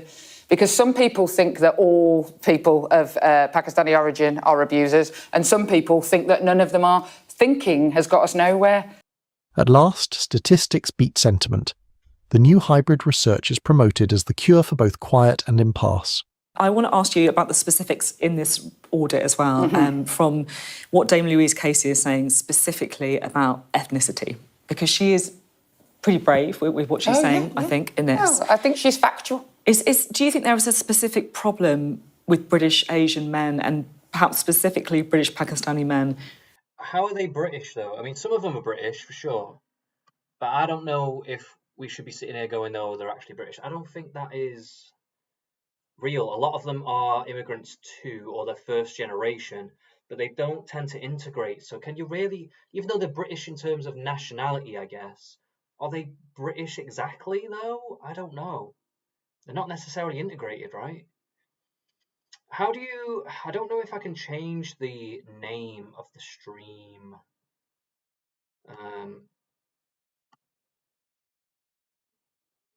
While I'm in it, can I change the name of the stream? Or would I have to stop the stream? You used to be able to change the name of the stream while you were actually streaming, but I don't think I can do that now. That's a bit annoying. It would have been good to like highlight that I'm watching the grooming gang stuff, but whatever. I might have to change it later. Yeah. And group child sexual exploitation. Some British Pakistani men, yes, there is it doesn't matter what I think. It's not all of them, obviously, because that's insane. Obviously, it's not all of them. But we have to acknowledge there's a culture that they're coming from, right? Like, we can't just be sitting here going, our culture's the same as their culture, or some shit like that. That's just blatantly false. It's just blatantly false. So it just makes me sick to my stomach to see people like Jess Phillips sitting up here after everything that she's done over the years to besmirch people who've come out against this, victims. She says she's helped some victims, but she's also tried to silence them at times as well. Like, how can she sit there with a straight face? Like, if she said, look, I'm sorry about all this, right? I got the wrong end of the stick. I got caught up in these identity politics bullshit, and I've engaged in rhetoric that has been harmful to this situation. And now that we've got this review and I can see the real truth of the matter that I've been ignoring for a while, I'd have a deep apology for all these people that have been harmed. If she said something like that, hat off to her. Hat off to her. I'd be like, oh my God, what a come to Jesus moment. You know, that'd be beautiful. But that's not what she's doing. She's trying to hedge. She's trying to take the focus off her part in all of that. It's insane, man. Right, I'm just going to nip to the toilet. I'll be 2 seconds. I'll let this play. I can still hear it because I'm on the Bluetooth. So. The evidence is there. How people think about this should never have been the thing that anybody paid any attention to. Because some people think that all people of Pakistani origin are abusers, and some people think that none of them are. Thinking has got us nowhere. What Baroness Kate, what the ICSA recommendation was that we needed better ethnicity data. We still don't have it. What Baroness Casey has recommended, which we will undertake, is the mandatory recording of ethnicity of perpetrators of child sexual abuse. What she has looked at, admittedly, just in 3 police force areas in the review, found an overrepresentation of Asian or British Pakistani origin males. It doesn't matter how I feel about that. Those are the facts. You've got to be fucking joking. Now they want to record ethnicity. Now they want to make it mandatory. You have got to be having a fucking laugh, haven't you? I'm sounding cockney as fuck right now, but I don't give a shit. I don't give a shit. No way. Did she just say that? We've needed that. We've needed that for fucking well over a decade, probably longer. And if we ignore that... I haven't got my things set up for my laptop. These are connected. My earphone is connected to this. And every time I touch it, because I'm trying to keep it in my ear, every time I touch it, it presses play. It's got its own controls on it, like touch controls. It's very annoying. But yeah, I just can't believe that, now all of a sudden, we need to record ethnicity because of this review. We needed this a long time ago, man. And it was obvious to everyone. Obvious. So fucking obvious. Other countries do it. Sweden do it. Switzerland do it. Fucking Denmark do it. All these fucking different Nordic countries and that, they do it. And when you look at their statistics, it's harrowing. Harrowing. When you look at the rape statistics and the perpetrators and all that stuff, it's gone insane. It's not that native born white, Europeans or whatever don't engage in this abhorrent behaviour. Of course they do. There are subsects of that. But when you look at the proportions, mate, it's just not even close. And we're talking about majority of the country as well. We're talking about people that are the majority of the country, and they're still a minority in the statistics on this. It's insane.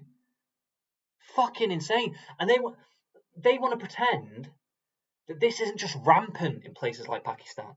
This is part of their culture. Again, not every single fucking Pakistani man, obviously. I'm sure there's many Pakistani men who find their own culture despicable, just like I find things about my own culture despicable too, right? So there's got to be people out there that are like, oh my God, I don't want this to happen to my daughters. I don't want this to happen to my sisters. I don't want this to happen to my mother. And, there's people out there that feel that way. But you have to remember there's a culture in this country that either condones it or just turns a blind eye to it, and people just don't give a fuck. And then you're bringing them in this country thinking that's going to magically disappear. That's not going to magically disappear. Do these people not have a theory of mind of the human condition? Do they think everything is just blank slate bullshit? What the fuck are they thinking, man? How can we ever come up with solutions? Presenters press. Minister points to statistics, therefore turning the emphasis from identity politics to empirical policy. Make sure you like and subscribe. And as you said, the state reaction to it, but I guess also the perpetrators as well. Oh, yeah, and do you think that there is an issue with misogyny in certain cultures and communities as well? I've not yet found a certain community that doesn't have a problem with misogyny. Oh my God, what a fucking cop-out. What a cop-out. Okay, there's always going to be people with hateful attitudes no matter where you go, obviously. But when they're saying a problem with misogyny, when they're saying a problem, what they mean is a very prominent, profound, overarching culture. That's what they're talking about. If you look at the British culture and the Pakistani culture, it's night and day. And I don't just mean that in a racial way. You know what I'm saying? I don't mean that in just a racial way. I'm saying the British culture has come a long way. If you went back to the Victorian era or before, you could say that potentially, because back then marital rape was legal and stuff like that, right? If you went back in those days, you would have a case to say there's something similar going on here to how Pakistani culture exists today. But we fought, our ancestors and our culture fought with the ideals of Christianity and liberalism and things like that, all this meshing together over time to create a culture that actively fought against that. Now, you might still get hateful people, you might still get people who hate women, you might still get, obviously, you still get rapists and abusers and all this kind of stuff, right? But that has heavily diminished over time because of this culture, because we've fought against it, because we've had this culture to say this is wrong, right? And that has gained ground over time, and we fought hard to get to where we are today so that women can have that safety. I'm not saying all women have that safety, I just mean in general for women to have that safety. Now, you're bringing all these people that have no history like that whatsoever. They do not care about any of that shit. You're bringing them in here expecting that they're going to respect all that. It's not going to happen. In fact, we're seeing it before our eyes. It hasn't happened. In fact, if anything, they've pushed our rates. Like the numbers of rape and all this stuff, right? For so long, feminists try and pin it on the native British and all this stuff. Bullshit. The reason it's gotten higher over time is because of these immigration tactics, because of these people we're bringing in. It's not every immigrant. Certain immigrants from certain cultures obviously mirror our culture too. There's certain Asian countries, when I say Asian, I mean Eastern Asian. Like, we're talking like Taiwan, Japan, China, or whatever. They're not necessarily engaged in this in the same way. We get immigrants from Africa. Even Africa, as fucked up as Africa can be, these African immigrants are not necessarily even doing this either. And they integrate fairly well. Indians, again, in Indian country, in India, there can be massive issues there with women and all that kind of stuff. It's actually pretty crazy in India. But when they come here, they actually try to leave that behind, right? They actually try to integrate and get a lot of them are coming here because they're trying to escape that, right? But then when you've got certain people like Somalis or Pakistanis and stuff like that, right, that have no concern about any of this. In fact, it's kind of just a given in their culture. Yeah, they don't give a fuck. And they just have not even bothered to look at those cultures and go, okay, what cultures should we bring in? Maybe we can do immigration, but maybe we should only do immigration with cultures that can be compatible or that integrate.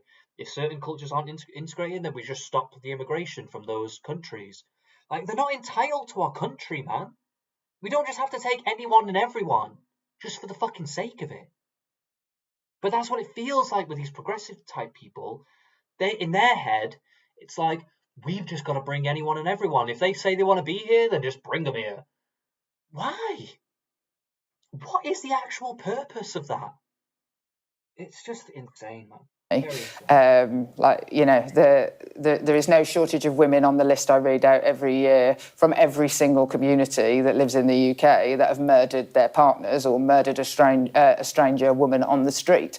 But look, I think that what Baroness Casey finds is that nobody's ever looked into the cultural aspect of what leads to that group being overrepresented in this crime. Why is nobody asking why? Why is nobody asking, why haven't you looked into the culture? If you're going to take immigrants from a country, why wouldn't you look at the culture first before accepting them? What is that about? Let's put it this way, right? Let's put it another way. Maybe put it a way that progressives can understand, right? Because they obviously fucking love to suck the cock of Islam, right? The patriarchal cock of Islam.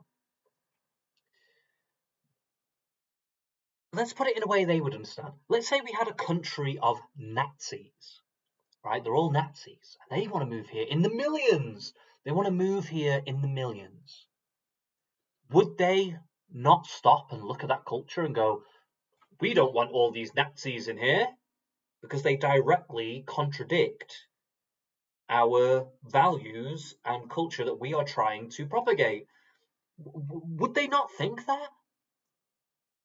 But yet they would bring in and not even bother to even investigate or look into the culture first before bringing them in. Like, it's despicable, man. It's very despicable. That is why we have committed to do a piece of research into that.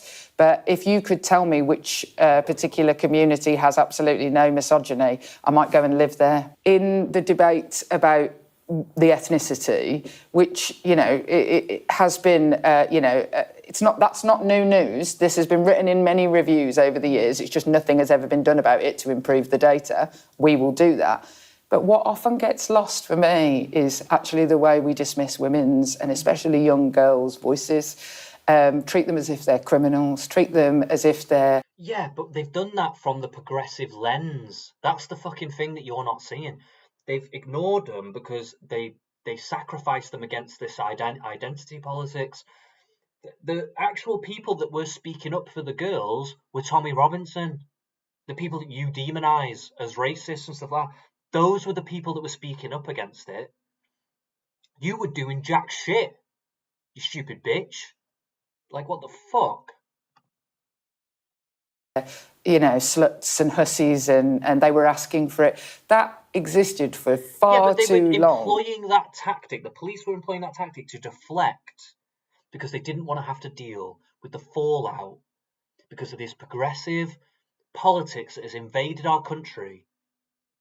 They didn't want to have to deal with the fallout of being called racist and having fucking gangs of machete-wielding Muslims outside their police stations. That's why they didn't want to fucking do it. Stupid cunt. Though ethnicity differs, disrespect for females cuts across all postcodes. Phillips tackles the categories that silence girls.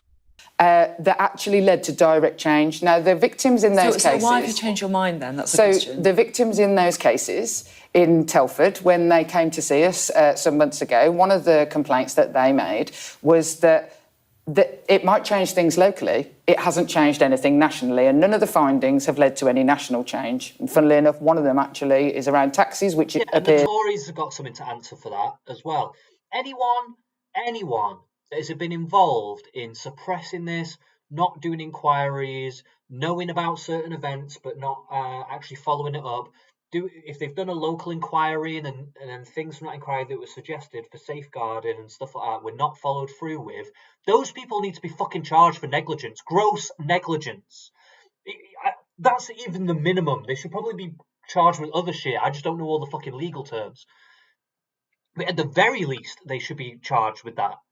Like, what in the fuck are we even talking about here, man? It's just in Louise Casey's review. And so I take that on board. I also met victims recently who said, I don't want a big national inquiry. I don't want another ICSA. What I want is a local inquiry with the power to compel people. Well, the inquiries should be backed up with legal precedent. I think that's more what we're getting at here, yeah? We need to be looking at, if the inquiries are going to be put in place and you do the inquiry, then the government has to follow it up. I'm not going to be sat here, I'm not going to sit here and watch her go, we're going to do this inquiry, but then nothing's going to happen. You're part of the fucking government, you stupid bitch. If you're not following up, that's actually your fault. And if the people with the inquiries that came before didn't follow it up, that's their fault too. I don't care if they were Labour councils, Conservative councils, I don't give a shit who they are. They need to be fucking dealt with. I need to be dealt with swiftly. But I'm eternally grateful to her for the audit that she has undertaken, and I think her recommendations are good and strong. The difference, I suppose, that has to be the case on these recommendations is that they have to be delivered. Before I ask this question, I want to make it really clear that you, as you allude to, have got an incredible track record in helping women and girls who are the victims of sexual crimes. That's something you've dedicated your life to, right? Except when they're fucking Pakistani, yeah. It feels like at the heart of this is misogyny. Of course, they're all men, aren't they? That's the other characteristic that all of these abusers have. And this belief that they're the girls... deflecting so much shit. Yes, they're men. But it's just... the misogyny side of it is a deflection. They were using the misogynist element to deflect back onto the girls because they didn't want to deal with the identity politics of the race and the nationality of the abusers. It wasn't just because they were men. They would go after any white man or grooming gang that were white without a fucking second thought, right? But because it was the Pakistanis, they didn't want to do it.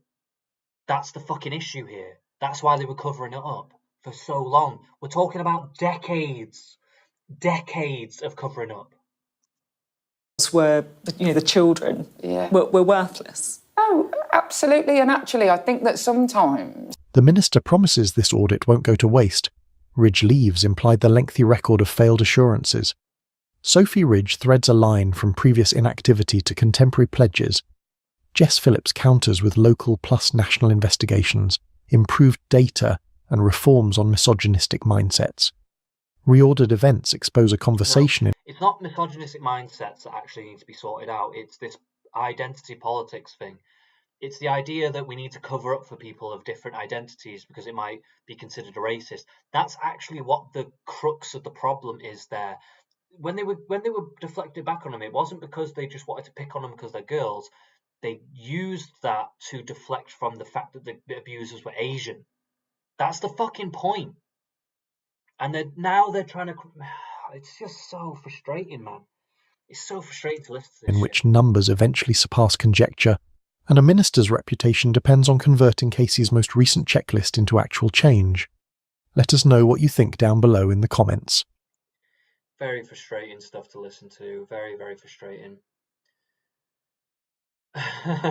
Jess Phillips, I have never turned a blind eye on grooming gangs. Oh, fuck off. You can fuck right off with that. He was like, where have you been? She's in the same thing, so she must have been doing this all day on that day with the same jacket on. She must have been going around all day doing the same fucking thing there. Chatting her little bullshit. What a little scrote. What a little fucking rat, mate. What a rat. I don't even say that often.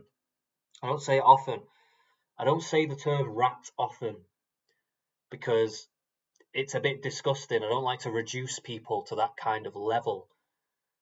You know, I think to me the insult of rat is worse than calling somebody a cunt, to be honest with you. Because cunt is kind of like disambiguous. Yes, it refers to women's whatever, but it has multiple meanings. Cunt can mean a lot of different things. But when you call someone a rat, you're really saying that they are the lowest of the low. They are scuttling around in sewers, basically, scared for their lives, doing anything and everything they can to survive, not caring how it affects anybody else. That's what a rat is, and that's what she's like right now. You've just been in government. You were the policing minister and the children's minister. Where have you been? And frankly, but was that a knee-jerk reaction simply because they are politicians on the right? No, I think it's because they're politicians who had never cared and thought it was politically expedient. The government today accepted all of Baroness Casey's recommendations. There's just no... I think the thing that's rubbing me up the wrong way with her is that there's just no accountability with her. There's just none. She doesn't sit there and go, okay, I fed into it. I fed into the culture that silenced these girls, and I shouldn't have done that. She shouldn't say anything like that. She's always trying to palm it off on someone else. It's literally, I'm feeling bile in the back of my fucking throat, mate. In full, and also apologised to survivors. Earlier, I spoke to the Safeguarding Minister, Jess Phillips. I pointed out to her that some survivors had been calling for a national inquiry into grooming gangs for some time. Yeah. There are also survivors who didn't want that, and that remains the case. It was Fiona on your programme. Guys, if you're in chat, get in the chat. I'm happy to interact with chat. I've got my eye on it. So if you've got any thoughts on this situation, please get in the chat. Who said that she didn't want a national inquiry. What she wanted was a local inquiry with statutory powers. And then in speaking to her more thoroughly after your TV programme, and I have to say others who'd said similar things, and then Louise Casey also came out with that recommendation. It's, you know, that I can't please all people, and victims are not one homogenous group. That's true. But you listened to the ones who wanted localised inquiries rather than the ones who wanted a national one. Not necessarily. What I had to do, and what I will always do, is make the decisions on the basis of what I have seen work. And I watched the Telford inquiry work. That is such a cop-out. That is such a fucking cop-out, man. Especially when now that they're in power, that they do have the levers of power to actually make those changes, because she's trying to fob it off on the Tories. Yeah, they didn't make the changes, so they did the inquiries, they didn't make the changes. Okay, that can be a point. That can be a point against the Tories. However, now that you are in power and people asked for a national inquiry, and you tried to block it earlier in the year and you turned it down, you voted against it, you want to sit here and go, oh well, it wouldn't have led to anything. But that's what you're actually saying explicitly there, is saying we as the government were not going to change anything. Even if we did a national inquiry, we weren't going to change anything then. But now we are. And I'm happy that they're going to do it, right? I'm happy that they're going to make changes. I want the ethnicity, the mandatory ethnicity recording and all that stuff. I'm happy that they're doing the inquiry. Don't get me wrong. I'm not trying to shit on the fact that they're trying to do that now. The issue is that it's been a battle and they've been fucking part of it. They've been part of that being a battle. And then they're pretending like they're not a part of it. She's sitting there barefaced going, oh, it wouldn't have led to anything. Well, no, motherfucker. You were actually part of the government now. You're part of the actual party that is literally in power. You could make those changes now. If we do the inquiry and they suggest changes, you can, as the government, can now make those changes that the Tory government were not necessarily willing to do. And you can do it, but then you said that you would basically not do it. You're admitting that you wouldn't have done it. That's what you're saying.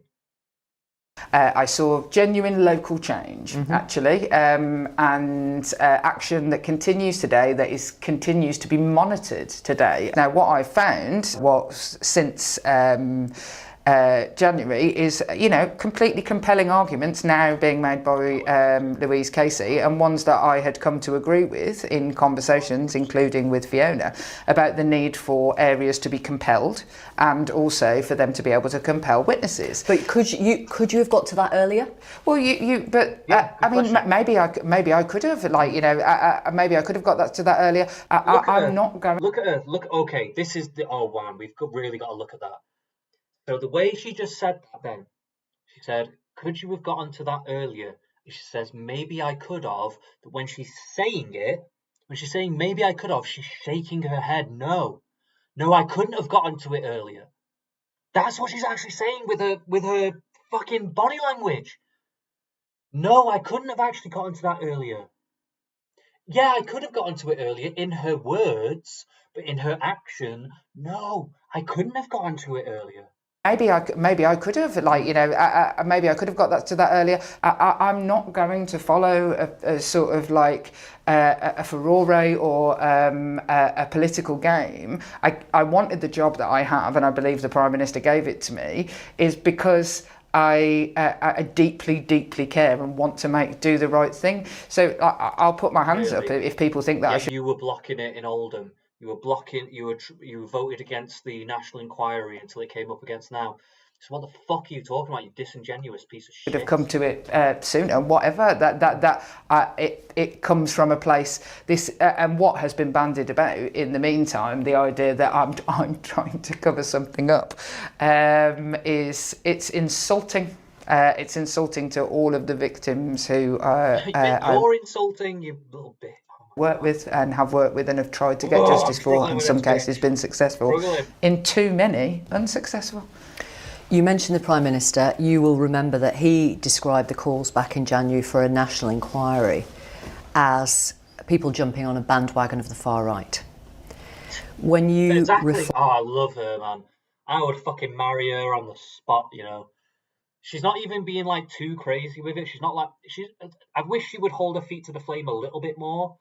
But she's coming in with some hot shit right now. She's like, you've actually been a part of the government that's been saying these people are all right wing, and so basically silencing tactics, right? She's basically just calling her out on, you and your government have been involved in silencing tactics against people that have actually been speaking out against this. Reflect on that. Was that wise? Look, I think that what the Prime Minister was saying was, this was in the wake of sort of Elon Musk furore, was that the Conservative politicians, Kemi Badenoch, the Shadow Home Secretary Chris Philp, that he was saying they were jumping on the bandwagon that of Elon Musk talking about on Twitter. I think it was actually Liz Truss. She gets forgotten in. Why is it a bandwagon? If Elon Musk is coming out going, "Hey, this grooming gang shit is fucking fucked up. What the hell is going on?" And they're all turning around, yeah, even Elon Musk is recognizing this is bullshit, and they're going to turn around and call it a bandwagon. That is diminishing. That is minimizing. That is deflecting. That is silencing people. Is she dumb? She cannot be this dumb. Seriously. Like, what are we talking about here? Also, I'm thinking the lighting in here is a little bit fucked. Hold on. I'm just going to see if I can lighten this up a little bit here. Just give me 2 seconds. I just need to get in the properties. Pump up this exposure, maybe? I think that's a little bit better, isn't it? It's getting a bit dark. Yeah, that's a lot better. Okay. See my ugly mug now. You can see my big ugly face. Yeah, let's carry on. In this story, Liz Truss, who started it, and then Elon Musk carried it on, is that he was like, where have you been? You've just been in government. You were the policing minister and the children's minister. Where have you been? And frankly, but was that a knee-jerk reaction simply because they are politicians on the right?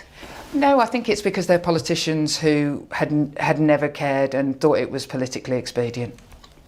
Bullshit. Now, I will say, some of these right-wing ones, maybe there is some opportunists in there using these issues to gain political power and stuff like that. I'm not going to completely discount this point of view, but no matter what you want to say, whether they were doing that or not, and that was their intention, at the very least, they were fucking coming out against it, right? At the very fucking least, they were coming out against it, even if it was for cynical reasons. What were you doing? You were just trying to protect your own arse.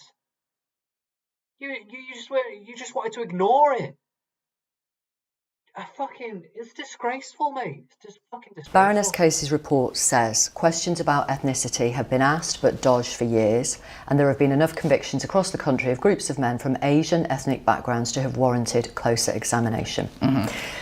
When you reflect on all the work you have done over years to help survivors, do you think you were curious enough about the ethnicity of perpetrators? I absolutely was curious enough when you're asking me from as a frontline practitioner.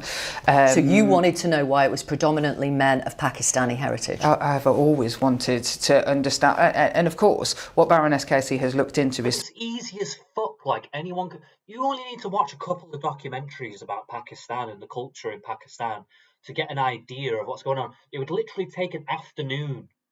It would take an afternoon to fucking figure this shit out. All you'd have to do is read up some criticisms of Islam, look at some documentaries about the Pakistani culture that are they're on YouTube for free. You can even watch fucking people going on, like, what do they call them? Them travel bloggers and whatever. Some of them do like extreme travel blogging where they'll go to like really deprived, fucked up places in like Africa or Pakistan or Afghanistan or whatever the fuck, yeah. If you're not, this stuff is accessible. So this is why I'm struggling to believe what she's saying, because this stuff, it would take an afternoon or two. But she's talking about, all these years, I couldn't figure it out. I really wanted to know why this was happening, and I couldn't figure it out. I just didn't know why. I didn't know why all these Pakistani men were doing this. I really was curious, though. Were you curious? 3 particular police force areas, and actually my experience of grooming gangs is that it looks different in different areas, but there has been predominantly in the organised grooming, the people have been of Pakistani, British Pakistani ethnicity, so this is that is no surprise to me. But did you want to know why? Did you ask why? But of course, but she doesn't have an answer for why. She didn't go, I did try and look for why, and when I looked for why, I found XYZ. I found XYZ different things about this. No, she doesn't say that, because she didn't fucking give a shit why. Reality is that so many reports then, in fact, including the one that you cite from the Home Office, told a different story. The current data tells a different story, and on your programme, I'm not surprised that the victims looked at the data that was presented to them and felt that it was unrepresentative. So when Baroness Casey says today, it is not racist to want to examine the ethnicity of offenders, of course not. You say absolutely right. Of course not. Bullshit. She's saying it now. Talking about political expediency. Yeah. Ironic. Rich, coming from you. Talking about political expediency. Fuck me. What a fucking cunt, mate. Jesus Christ. Like, I don't even have fucking words for this bitch. Racist to want to examine the ethnicity. She is the one that's been coming out calling people racist for fucking years about this shit. She got into spats with fucking Sargon of Akkad over this shit. Of offenders. Of course not. You say absolutely right. Say, no, of course not. Okay. Racist, dude. Yeah, that's what you thought about 2-3 years ago. What a disingenuous piece of she's a piece of work, mate. Absolute piece of work. Wants to sit here pretending like she gives a single fuck about these girls. She didn't give a fuck a few years ago, did she? Like, okay, I'm not going to completely shit all over all her work. I know she has at least done some work for girls who have been affected or whatever, right? But she can't separate herself from the fact that she has legitimately also been a force, not just her, but others in the Labour Party, of trying to silence the dissent, trying to characterise people as right-wing, trying to characterise people as racist for talking about it. You cannot be doing that. That is actually...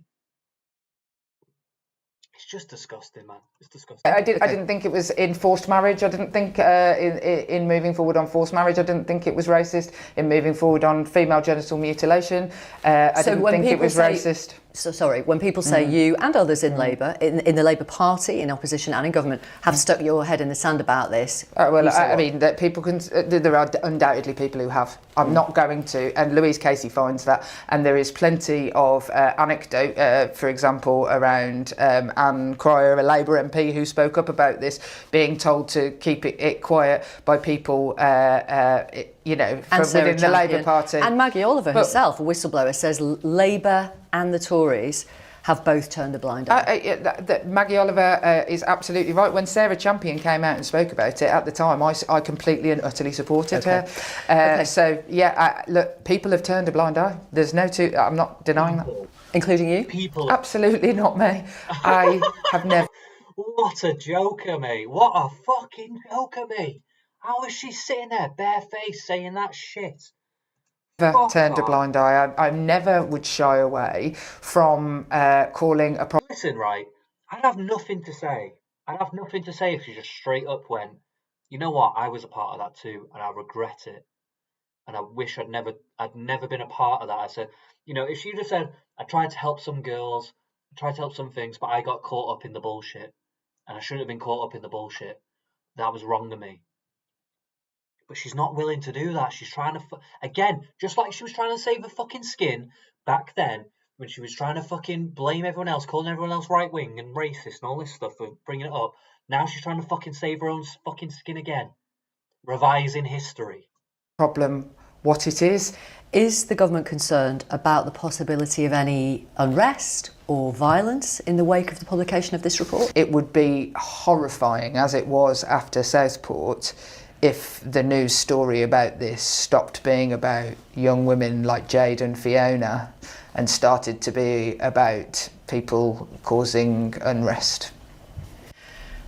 Have you had death threats today? I always have ongoing police investigations, and whenever this raises its head in the news, then of course, it ramps up some of the rhetoric. Okay, I mean, I will say the death threats are a bit much. I don't think we need to be doing death threats, but we should be calling out her hypocrisy big time. She doesn't need to be threatened with death. I think that is definitely going a bit over the line. At the end of the day, she's caught up in her own bullshit. She's not willing to admit it. That's a shame. We need to call that out. But the death threats, that's a bit much, in my opinion, personally. I don't think that's going to get us anywhere. Doing all the death threats and all that stuff, I don't think that's actually going to be helpful in the long run, personally. That's just my opinion, though. Rhetoric and the threats against me, so yes, I have, and it is particularly galling, I have to say, because it is the anniversary of the death of my dear friend Joe Cox. But this morning I woke up thinking about... Don't invoke the name Joe Cox to make yourself sound like more of a victim in this. You are in the seats of power. You are in the government, the seats and the levers of power. Do not be sitting there, barefaced, pretending like you're the fucking victim in this. You're not a fucking victim, alright? Shut the fuck up. And I often wish that she was with me on days like today, because she would always just keep me going. And what I know is that she would say, keep going, stick with it, stick to the plan. Jess Phillips, thank you very much for talking to Newsnight. No worries. Unbelievable. These are the politicians we've got in this country, mate. Complete snide, weaselly, no honour. Unbelievable. Right, I'm not sure what to do with the stream right now, because I kind of just did this on a whim. I'm not going to end the stream, though. I'm wondering, do I jump into some Discord? Do I jump into some Discord shit right now? And get in some debates. Should we get in some debates? Should we have some arguments today? I don't know. I haven't actually been on Discord for quite a while. I've tried to stay away from it for a while just because of just for my own sanity, I guess. But yeah, hold on. What's going on with this shit? Why is this all over the place? You know what? I think I might have fucked this up a little bit. Oh! Okay, that's a bit better. So we might come back to YouTube later, maybe. We'll see. We'll see how we feel about YouTube. But for now, oh, let's just change what this is called. It says window. Okay, whatever. We need to do a new window capture. You have to bear with me a second here. I've had a couple of beers now and it's starting to take its toll. But if anyone's in the chat here, I know we've got someone at least watching in here. If you want to get in the chat, please feel free. I would love to hear your opinion. I like interacting with chat. It's very fun, very interesting. I'm going to get into some Discord debates, I think. This is a true Schizo stream. I don't give a shit. I'm just doing whatever the fuck I feel like right now. I'm just doing this just to wet my toes. Wet my toes back in the streaming world. I've been going through a lot lately. And I'm not gonna lie, it's kind of feeling nice to just be like just doing whatever. So we need a new window capture. We'll call it Discord. And we'll get into Discord here. Oh, probably going to see all my... I've got nothing to hide, by the way.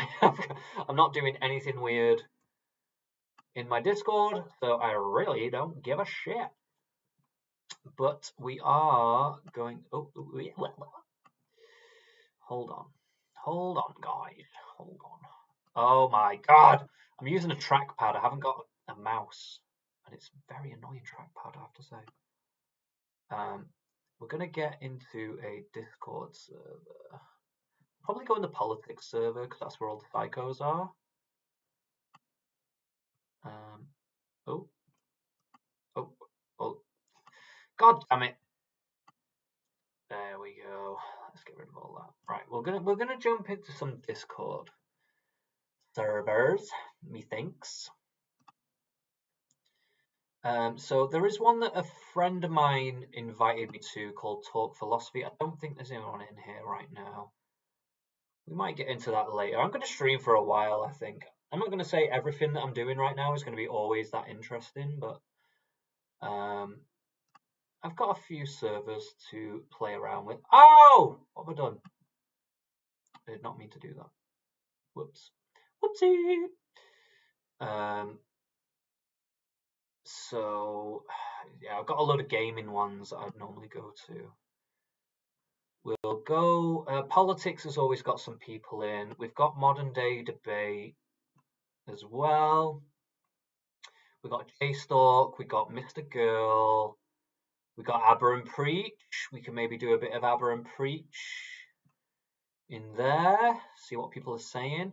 We might have to jump around a little bit just to see, because not everything, I'm not going to lie to you, a lot of times these places are not that interesting. It's just people talking about pedantic bullshit.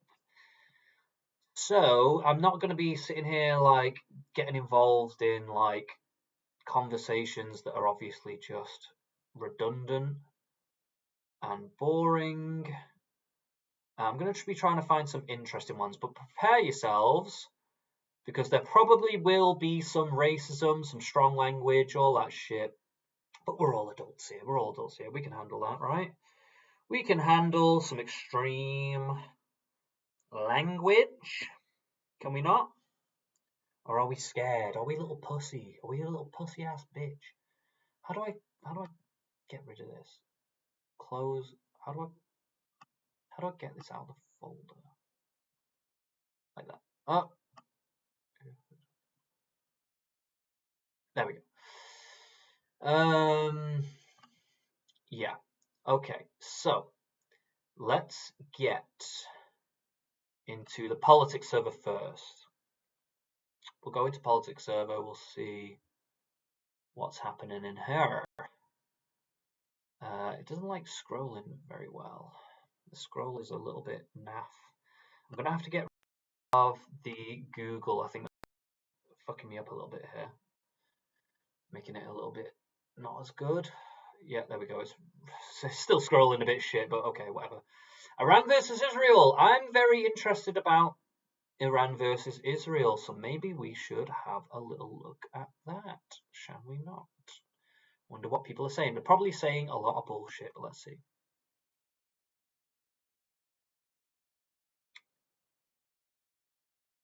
Oh, it doesn't like... And it's the only thing new, like, because Pierre was copying his platform for almost 2.5 years, almost verbatim. Whoa, wait a minute here. Did you just say Pierre was copying Trump? This just sounds like bait. Pack your fucking bags. Get the fuck out of Canada. Well, you don't think he was? Why? No, why would that be an offensive Obviously, thing? No, okay, first off, Pierre has been like that for the last fucking 12 fucking years. He hasn't changed. He hasn't changed.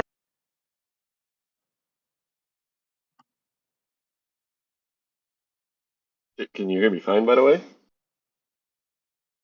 Hello. Hello, can you hear me? Howdy doody. I can hear you. Okay, perfect. I'm just trying a headset on. I've only just joined, so I don't know what you guys are talking about. Nothing. I'm waiting for some guy to join because you wanted to talk off chat. Ah, got you. So you're right at the start, actually. Okay, I guess you guys are wanting to talk about a very specific part of it. I went into the main Iran-Israel thing, but they're just arguing about pedantic bullshit as per usual. So no, it's gonna be pretty general because We were just talking shit in chat and decided to go on VC because he said something about Jews can't argue or something like that. Jews can't argue. Yeah, that's hilarious. We make most of the lawyers on Earth. Oh wait, are you Jewish? Yeah, I'm an Israeli. You're an Israeli, and are you there now? Yeah. Oh right, okay. Just wanted to understand what was happening. That's pretty crazy. It's okay, more we chill than it appears. Got an Israeli on our hands. So I'm actually very interested then to hear your point of view, really, because I'm British. I'm from the UK. I have some very nuanced points of view on this subject.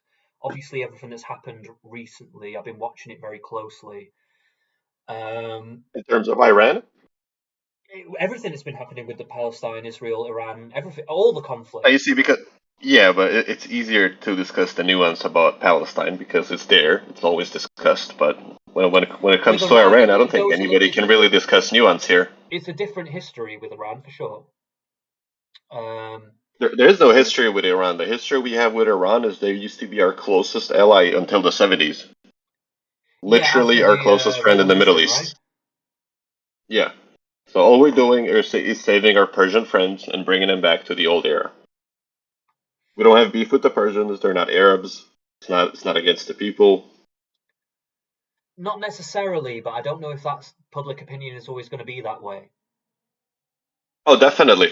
In Israel, you see, I'll be honest with you. There's a lot of idiots and racists in Israel. Most of them, ironically, come from the eastern regions, actually. They're more like Moroccan Jews and Eastern Jews. Can you hear me? I can hear you. They'll be a bit more racist, but even they can recognize that Persia is not the same as Arabs. And with Iran, we don't have any personal beef with the citizens or the people. We know the people don't hate us.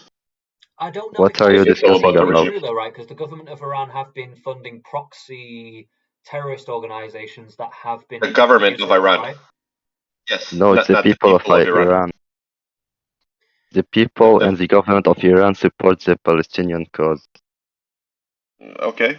Do you want me to send you 30, 40 videos of people shouting death to Khomeini all over the streets of Iran? Wait, hold on. I can send you videos of a million Iranians. Hold on. I'm making some conflations here because just because there are probably many people that are against the regime in Iran doesn't mean there isn't also significant people who support it too.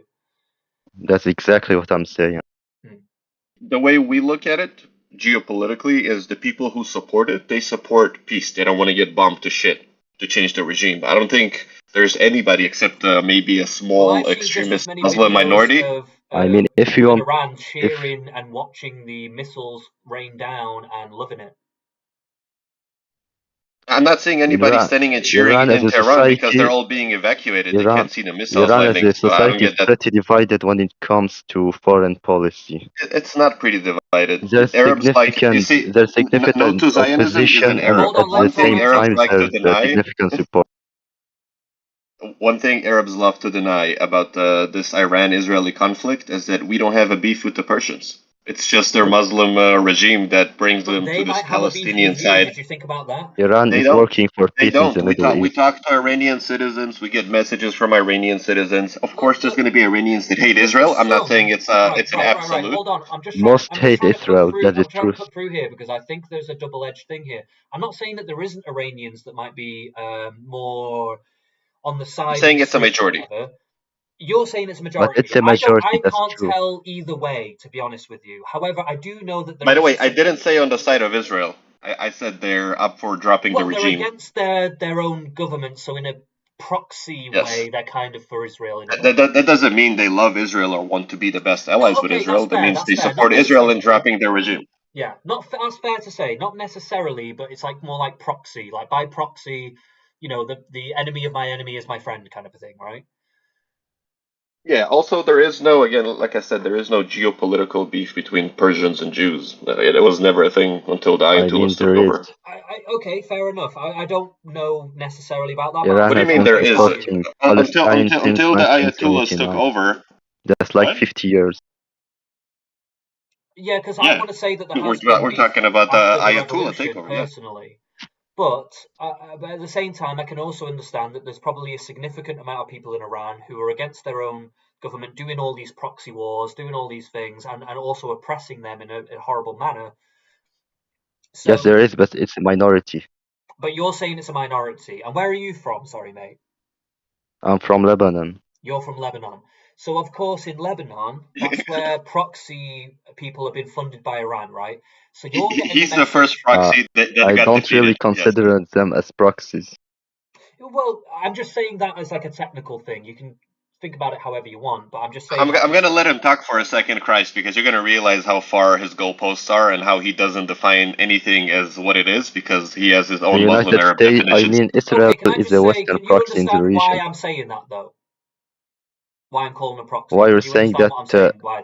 Why you're saying that Hezbollah is Iranian proxy? Well, they've been funded by Iran. Yes, they've been funded the same way that the United States funds Israel with billions of dollars free of charge. Right?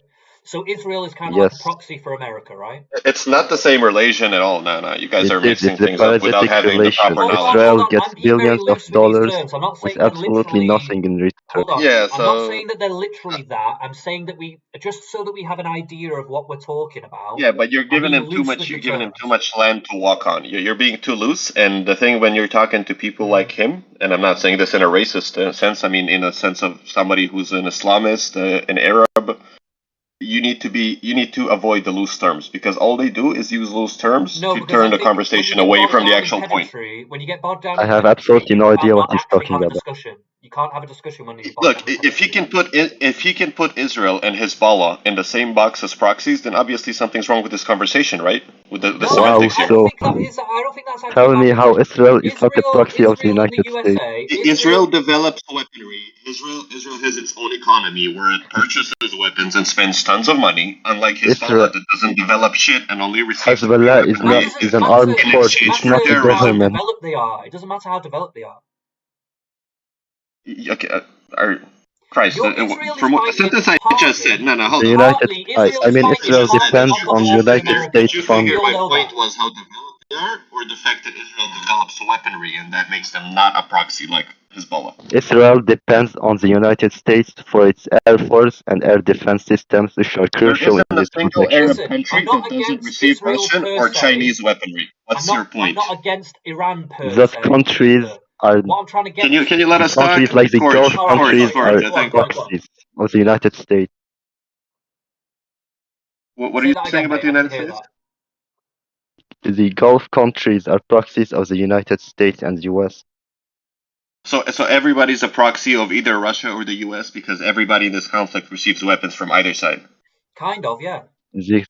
Israel depends literally on US tax funder money. I'm saying the Gulf countries have to buy their weapons. Israel gets them with nothing. Who are the Gulf countries fighting right now? They're fighting right now. They're not in the war, but politically they detest Iran. Oh, okay. So they're not in the war. Yeah, that makes sense. Why they have money and can buy just weapons and don't have to do shit. Yes, and Israel gets them for free because we have to fight the wars for them. Yes, because Israel is a proxy. Not because we're the proxy, because we're a direct neighbor and we're the first country that can't afford Iran to have nuclear weapons. Why can't Iran have nuclear weapons, but Israel, who has attacked six of its neighbors, can? They've openly claimed they wish the destruction of Israel. Israel has destructed Gaza and the West Bank and southern Lebanon and is currently bombing Syria. If we wanted to destroy Gaza and the West Bank, their population wouldn't triple. You're a liar. You are killing 50,000 children. Don't talk their about population is tripling. You're making up why numbers Gaza that don't even make tripled. sense. 50,000 children? Most Palestinians in Gaza come from occupied Palestinian cities like Jerusalem, Haifa, Jaffa, etc. Most Gazans are not from the Gaza Strip, they're from the rest of Palestine that's been stolen by Zionist Jews from Europe, like yourself. Hold on a sec, because hold up. I can't hear either of what you're saying. Just hold on a sec. Because he's making dumbass points. He's talking about dumbass points, but who's bombing No, I don't think he's making dumbass points, actually. Look. Your grandparents were born in Ukraine. You are not from the region. You are an invader, and you want Iran to not have nuclear weapons. Where is the logic? You are genociding Palestinians. Are you just talking over and over again like the dumbass Arab? Like all you Arabs Okay, this is claiming going as the nowhere. If victim, you guys are and you just going don't to talk you want to have nonsense over news each other, it's because going God knows nowhere. why. I'm telling you, it's going nowhere. Because he's a monkey. He's just talking over and over and Monkey, over. but Yeah, you're but when the you one who's start calling stealing people land. monkeys, yeah, then it's In going to what go city nowhere. are you from? Because he is a monkey. In what city are you from? Eilat. Eilat, before occupation, was called Rashash and was a Palestinian city. Before the occupation of the Before the Palestinian people. Okay, again, yes. why are you cutting me off? I heard you out, right? You're Okay, cutting me off mid-sentence listen. again because you're not an intelligent person. Before Speak it was you. taken over by the Arab colonization and occupation, it was called Aila. It was named by the Romans. Idiot, man. Aila. Google that. It was literally a jewelsmith trader city.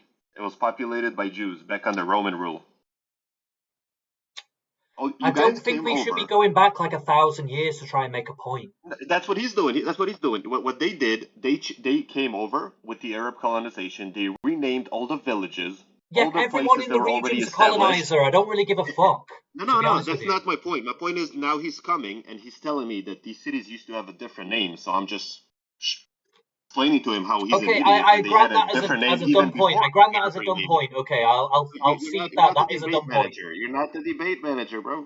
I am the debate manager because you guys. I'm going to be the British consulate. I am the British consulate in this discussion right now. Okay, can I speak? We're going back in time to the 1940s right now.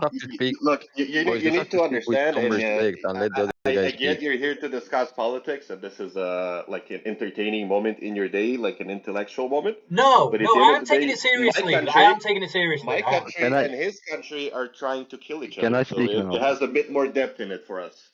No, I know that. I've been watching the videos, man. It's horrific. I'm not sitting here being like, oh my god, it's so good around a bomb in Israel. That's not what I'm trying to do, right? Okay. No, but I'm talking conversation-wise. If we get heated at each other, it's fine. We both understand where the heat comes from. Yeah, but I just want to make sure that like, if we're talking about it, we're not going back 1,000 fucking years to make a point. It's bullshit. No, just let him talk. Let him. Okay. The city you name Eilat, but was originally named Rashash, was founded in the 7th century by the Umayyad dynasty and was formed of 200 to 400 Muslim immigrants at the time. Man, you are British and you have the No, we need to be talking about now, right here and now. That's what we need to be talking about. Because what we're talking about is directly related to today. You're new in the chat, but I guarantee I will blame the shit out of you if you want to go that way, you fucking moron. So you came from Ukraine, but you're going to 2,000 years. Don't try and be hard on the fucking internet, mate. You're not going to do shit. Fuck off. Or you can shut the fuck up and let us talk, because you joined the channel and you want to talk shit.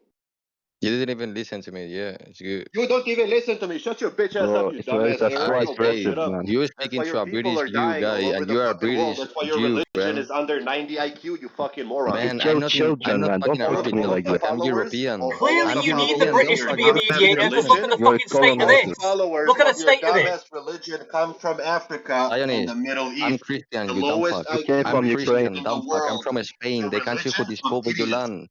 You fucking dickhead, bro. You American faggot.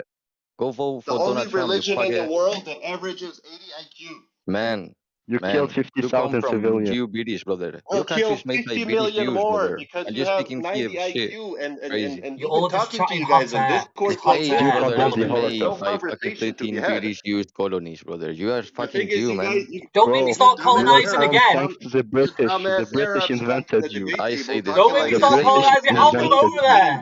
We'll come over there if we have to. Okay, now that the retard left after ruining the conversation, go on. I'm listening to you. No to Zionism. You tried to say something before you started talking about Jewish noses, right?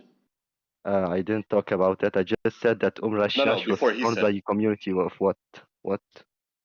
Okay. I'll accept that. Rashash was founded by Muslims. Before that, though, do you want to go back to the Judean kingdom? What's the point of this conversation? How far are we going to go? Where were your grandparents born in? Are we going back to my grandparents? Are we going back You're to talking about 2,000 years ago. Let's go 80 years back. Let's talk about now. Why? Let's talk Before about that, now. it was canonized. Why are you It was part of Canaan, Listen, which is unrelated no, to modern Simon. day in Israel is Israel. there now. Israel's there now. There's nothing you can fucking do about that, all right? You're at We'll war with them now. disappear, don't worry. We've got to talk about All now. evil comes to an end. George, stop. Every conversation with an Arab starts like this. You need to walk them down from the start, from the moment Your Israel people is born. protest for the right of rape, man. Look. Listen, I'm not even Why do necessarily you pro-Israel decide here. that we're gonna go? I'm just saying that we've got to talk about now. That's what I'm saying. George, for fuck's sake. What we're talking about is related to what's happening now. Do you know where 90% of Israeli Jews came from? Yeah, they came from Europe. They came from Europe, and that exactly is what's happening today. Colonization of Palestine. You can call it The bombing of colonization all you Iran want. It doesn't matter. is They're there related to now. the colonization of Palestine by foreign No, European it's Jews. irrelevant. It's irrelevant. Because It's they're there relevant now. because it's still If you ongoing. can't force them out, then they're What going to is be there no matter happening? what. What is happening in the West Bank? Do you consider it as colonization? I don't care. It's not a moral. It doesn't matter if it is colonization or not. It does matter because Why? it's related to the conflict. The core of the conflict is related to the occupation of Palestine. But you could say that about the Arabs too. As to the genetic arguments literally favors Palestinians. To a degree. No, they don't. Maybe. That's a lie. No, that's a lie. You came from Ukraine. How at are the you end of the day, lying? okay, I'm just gonna have to say it flat out. Because on some you can level, get a might does make right and on a some Jew level, from right? Ethiopia, and you could Might makes right, so if I kill you and I get away from it, that's right.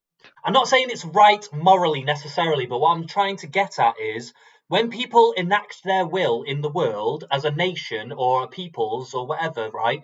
People have done that time and again. Arabs have done it, the Jews have done it, the Anglos have done it, everyone's fucking done it, right? The point is, what Arabs where are have we done now? doesn't Where are compare we to now? what Jews have done. And how are we moving forward?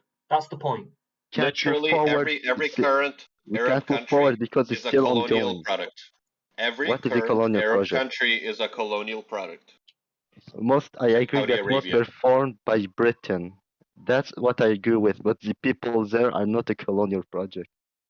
Dude, every every Arab country that is not Saudi Arabia is literally a colonial power.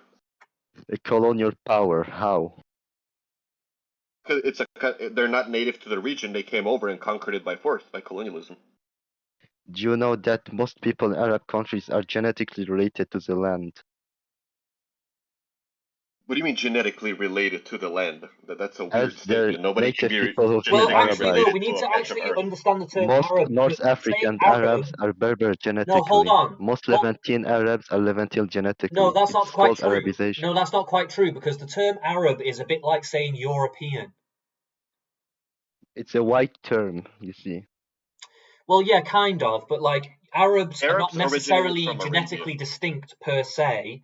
They're kind of like Europeans in that Europeans are like a white race, but there's like distinguishing factors between different European races, right? And Arabs are kind of similar in that respect, where there are different kind of Arab tribes and whatnot.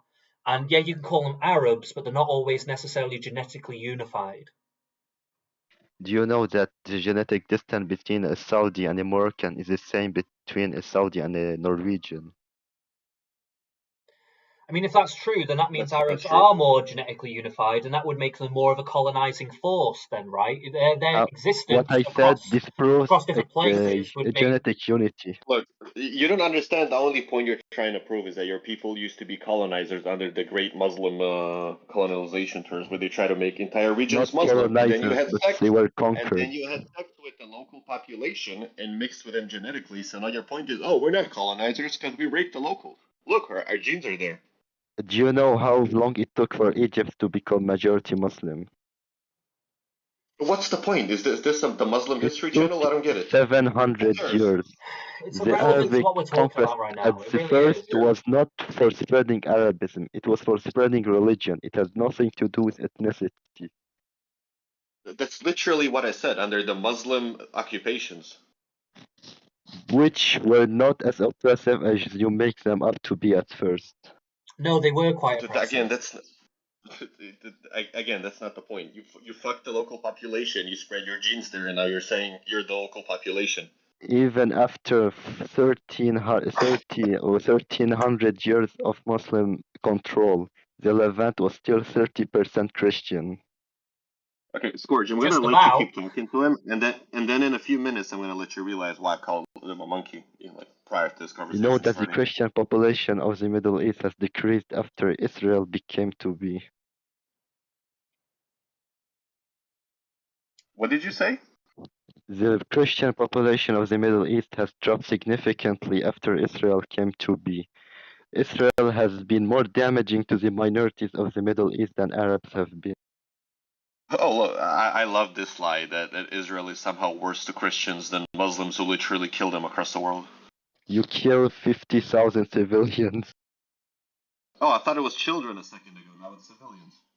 50,000 people, 15,000 people, of them 20,000 children have been confirmed so far. Children is an idiotic number that you have to be an absolute moron to believe, right? Well, I'm actually no. To be honest with you, like Israel have been bombing the fuck out of them, so like I'm not going to sit here and be told. Children, you believe that number? Yes, yeah, because they've got the population is like 50% of them are below the age of 18.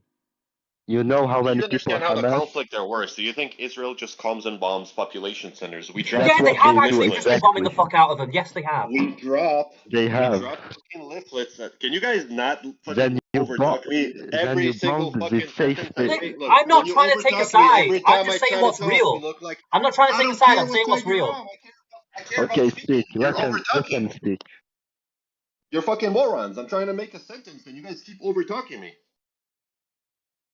Every time before we attack population centers, the Israeli Arabic spokesperson drops leaflets and drops messages all over the region to clear out, which is fucking terrible because that gives them time to clear out weaponry. But they've also been doing things where they've been telling them to go to this fucking point here, and then they bomb that fucking place where they told them to evacuate to as well. Don't do that. Yes, they have been doing that. You know what? I've been watching the fucking videos of them doing it, mate. What the fuck are you talking about? Hey guys, listen to me. How can you get a video of us doing that? You're again, bullshit. You know Israel is killing people going gathering for aid.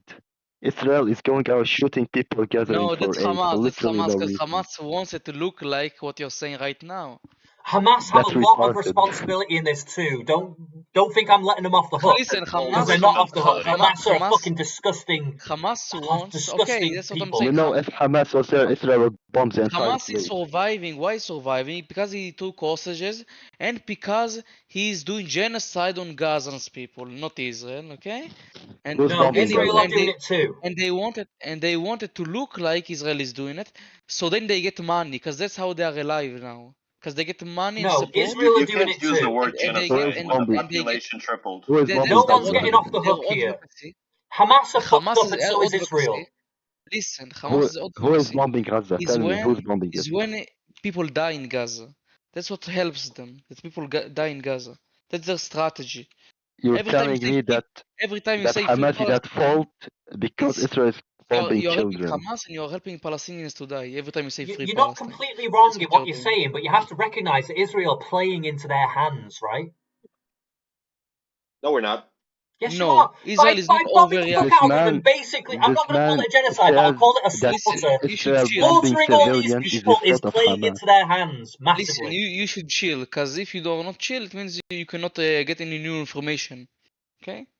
This man says that Israel bombing civilians. Listen, we're here to listen, guys, okay? We're not here to hear propaganda, right? We're here to listen to each other. So just be a little bit more chill so we can all talk nicely. Okay.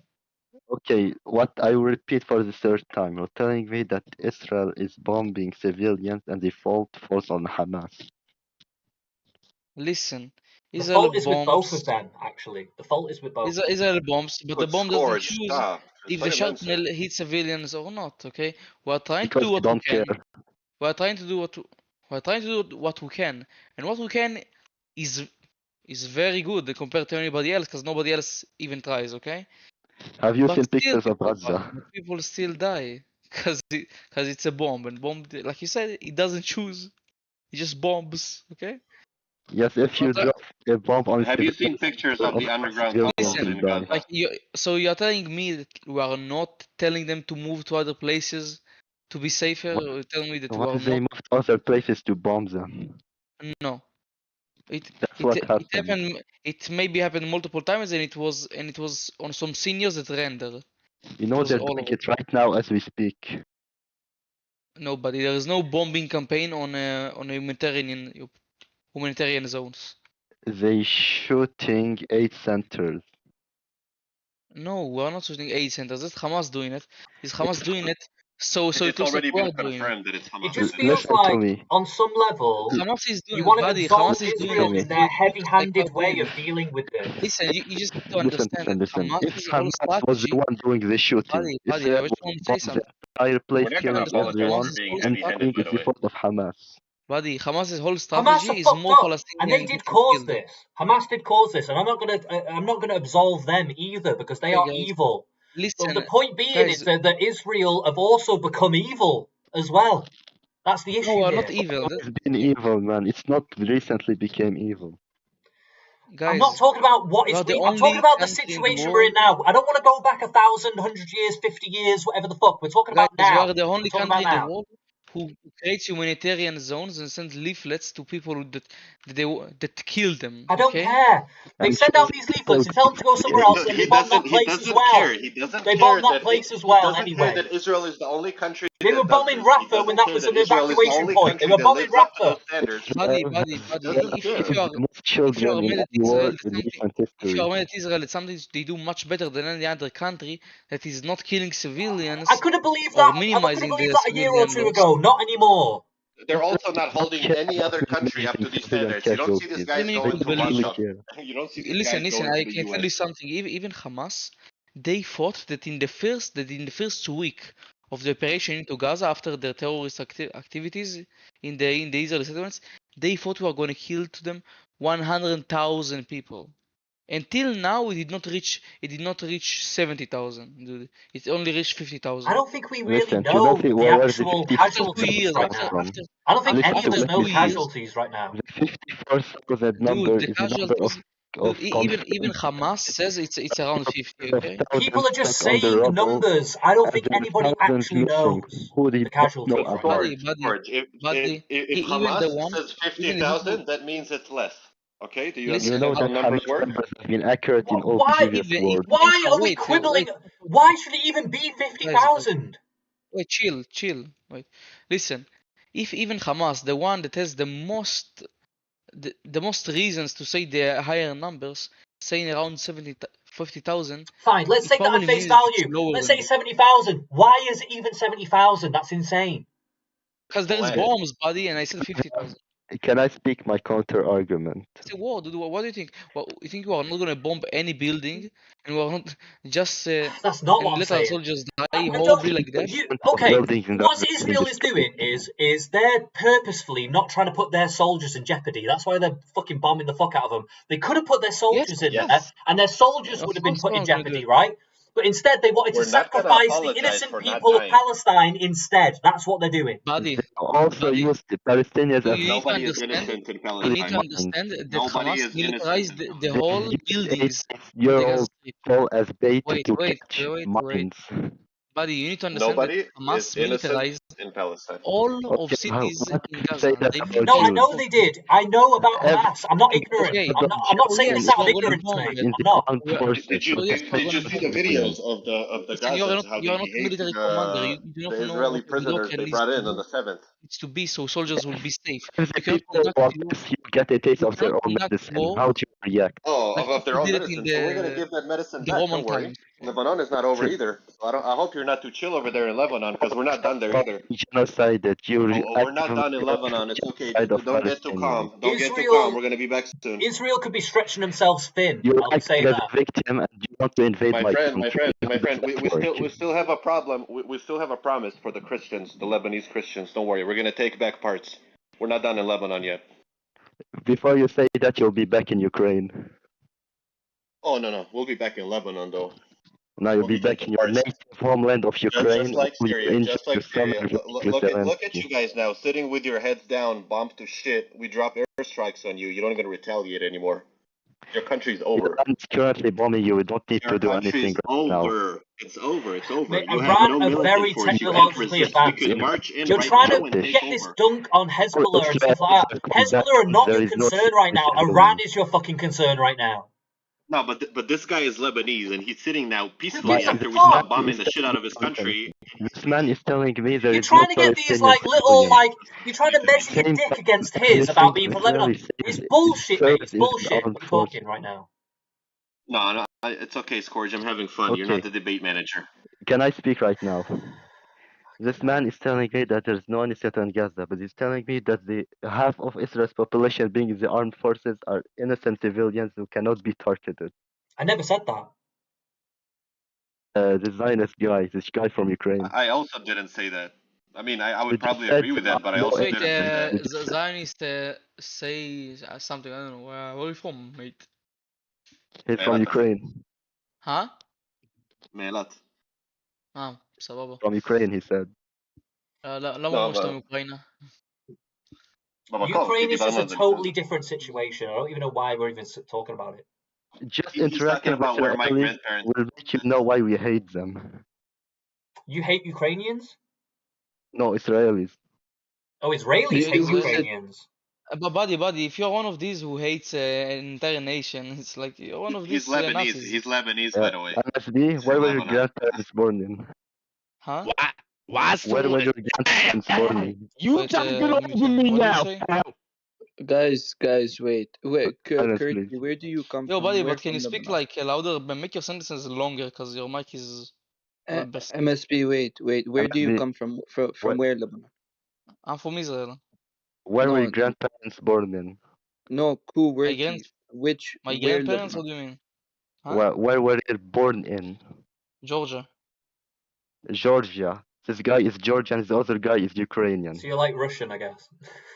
Buddy, Everything you do not know. Israel is Buddy, you do colonizer, not I'm know telling you. They don't come what from the land Russian. they are from. Buddy, if you don't know history, don't talk. I'm what just history? teasing you. I'm teasing Your you. country But he doesn't care about history. He's an Arab. You're talking about intellectual Okay, no, that's to an Arab.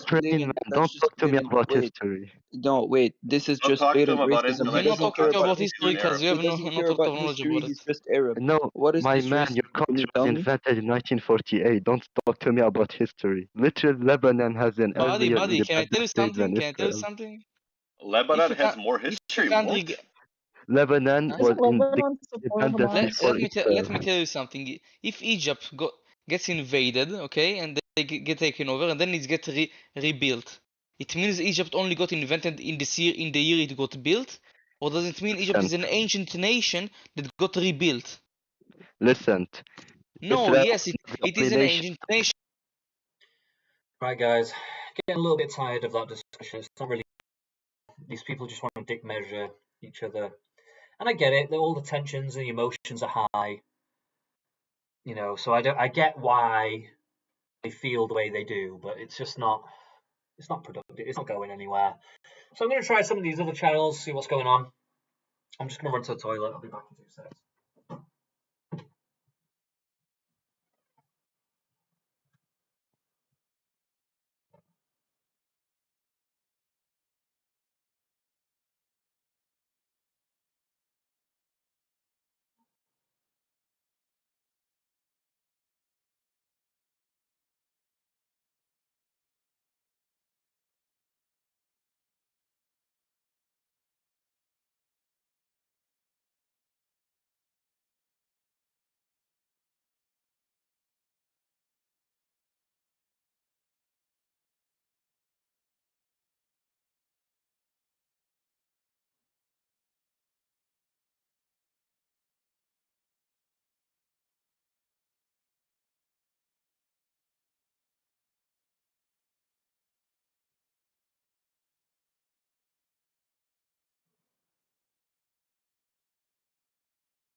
Right, guys. Actually, what I'm going to do is I'm going to restart the stream and rename it because we're doing debates now, and I'm going to be in these debates for a while, I think. So just give me a sec. I'm going to only be two. But yeah. So yeah, just give me 2 minutes. I'll be back in a minute.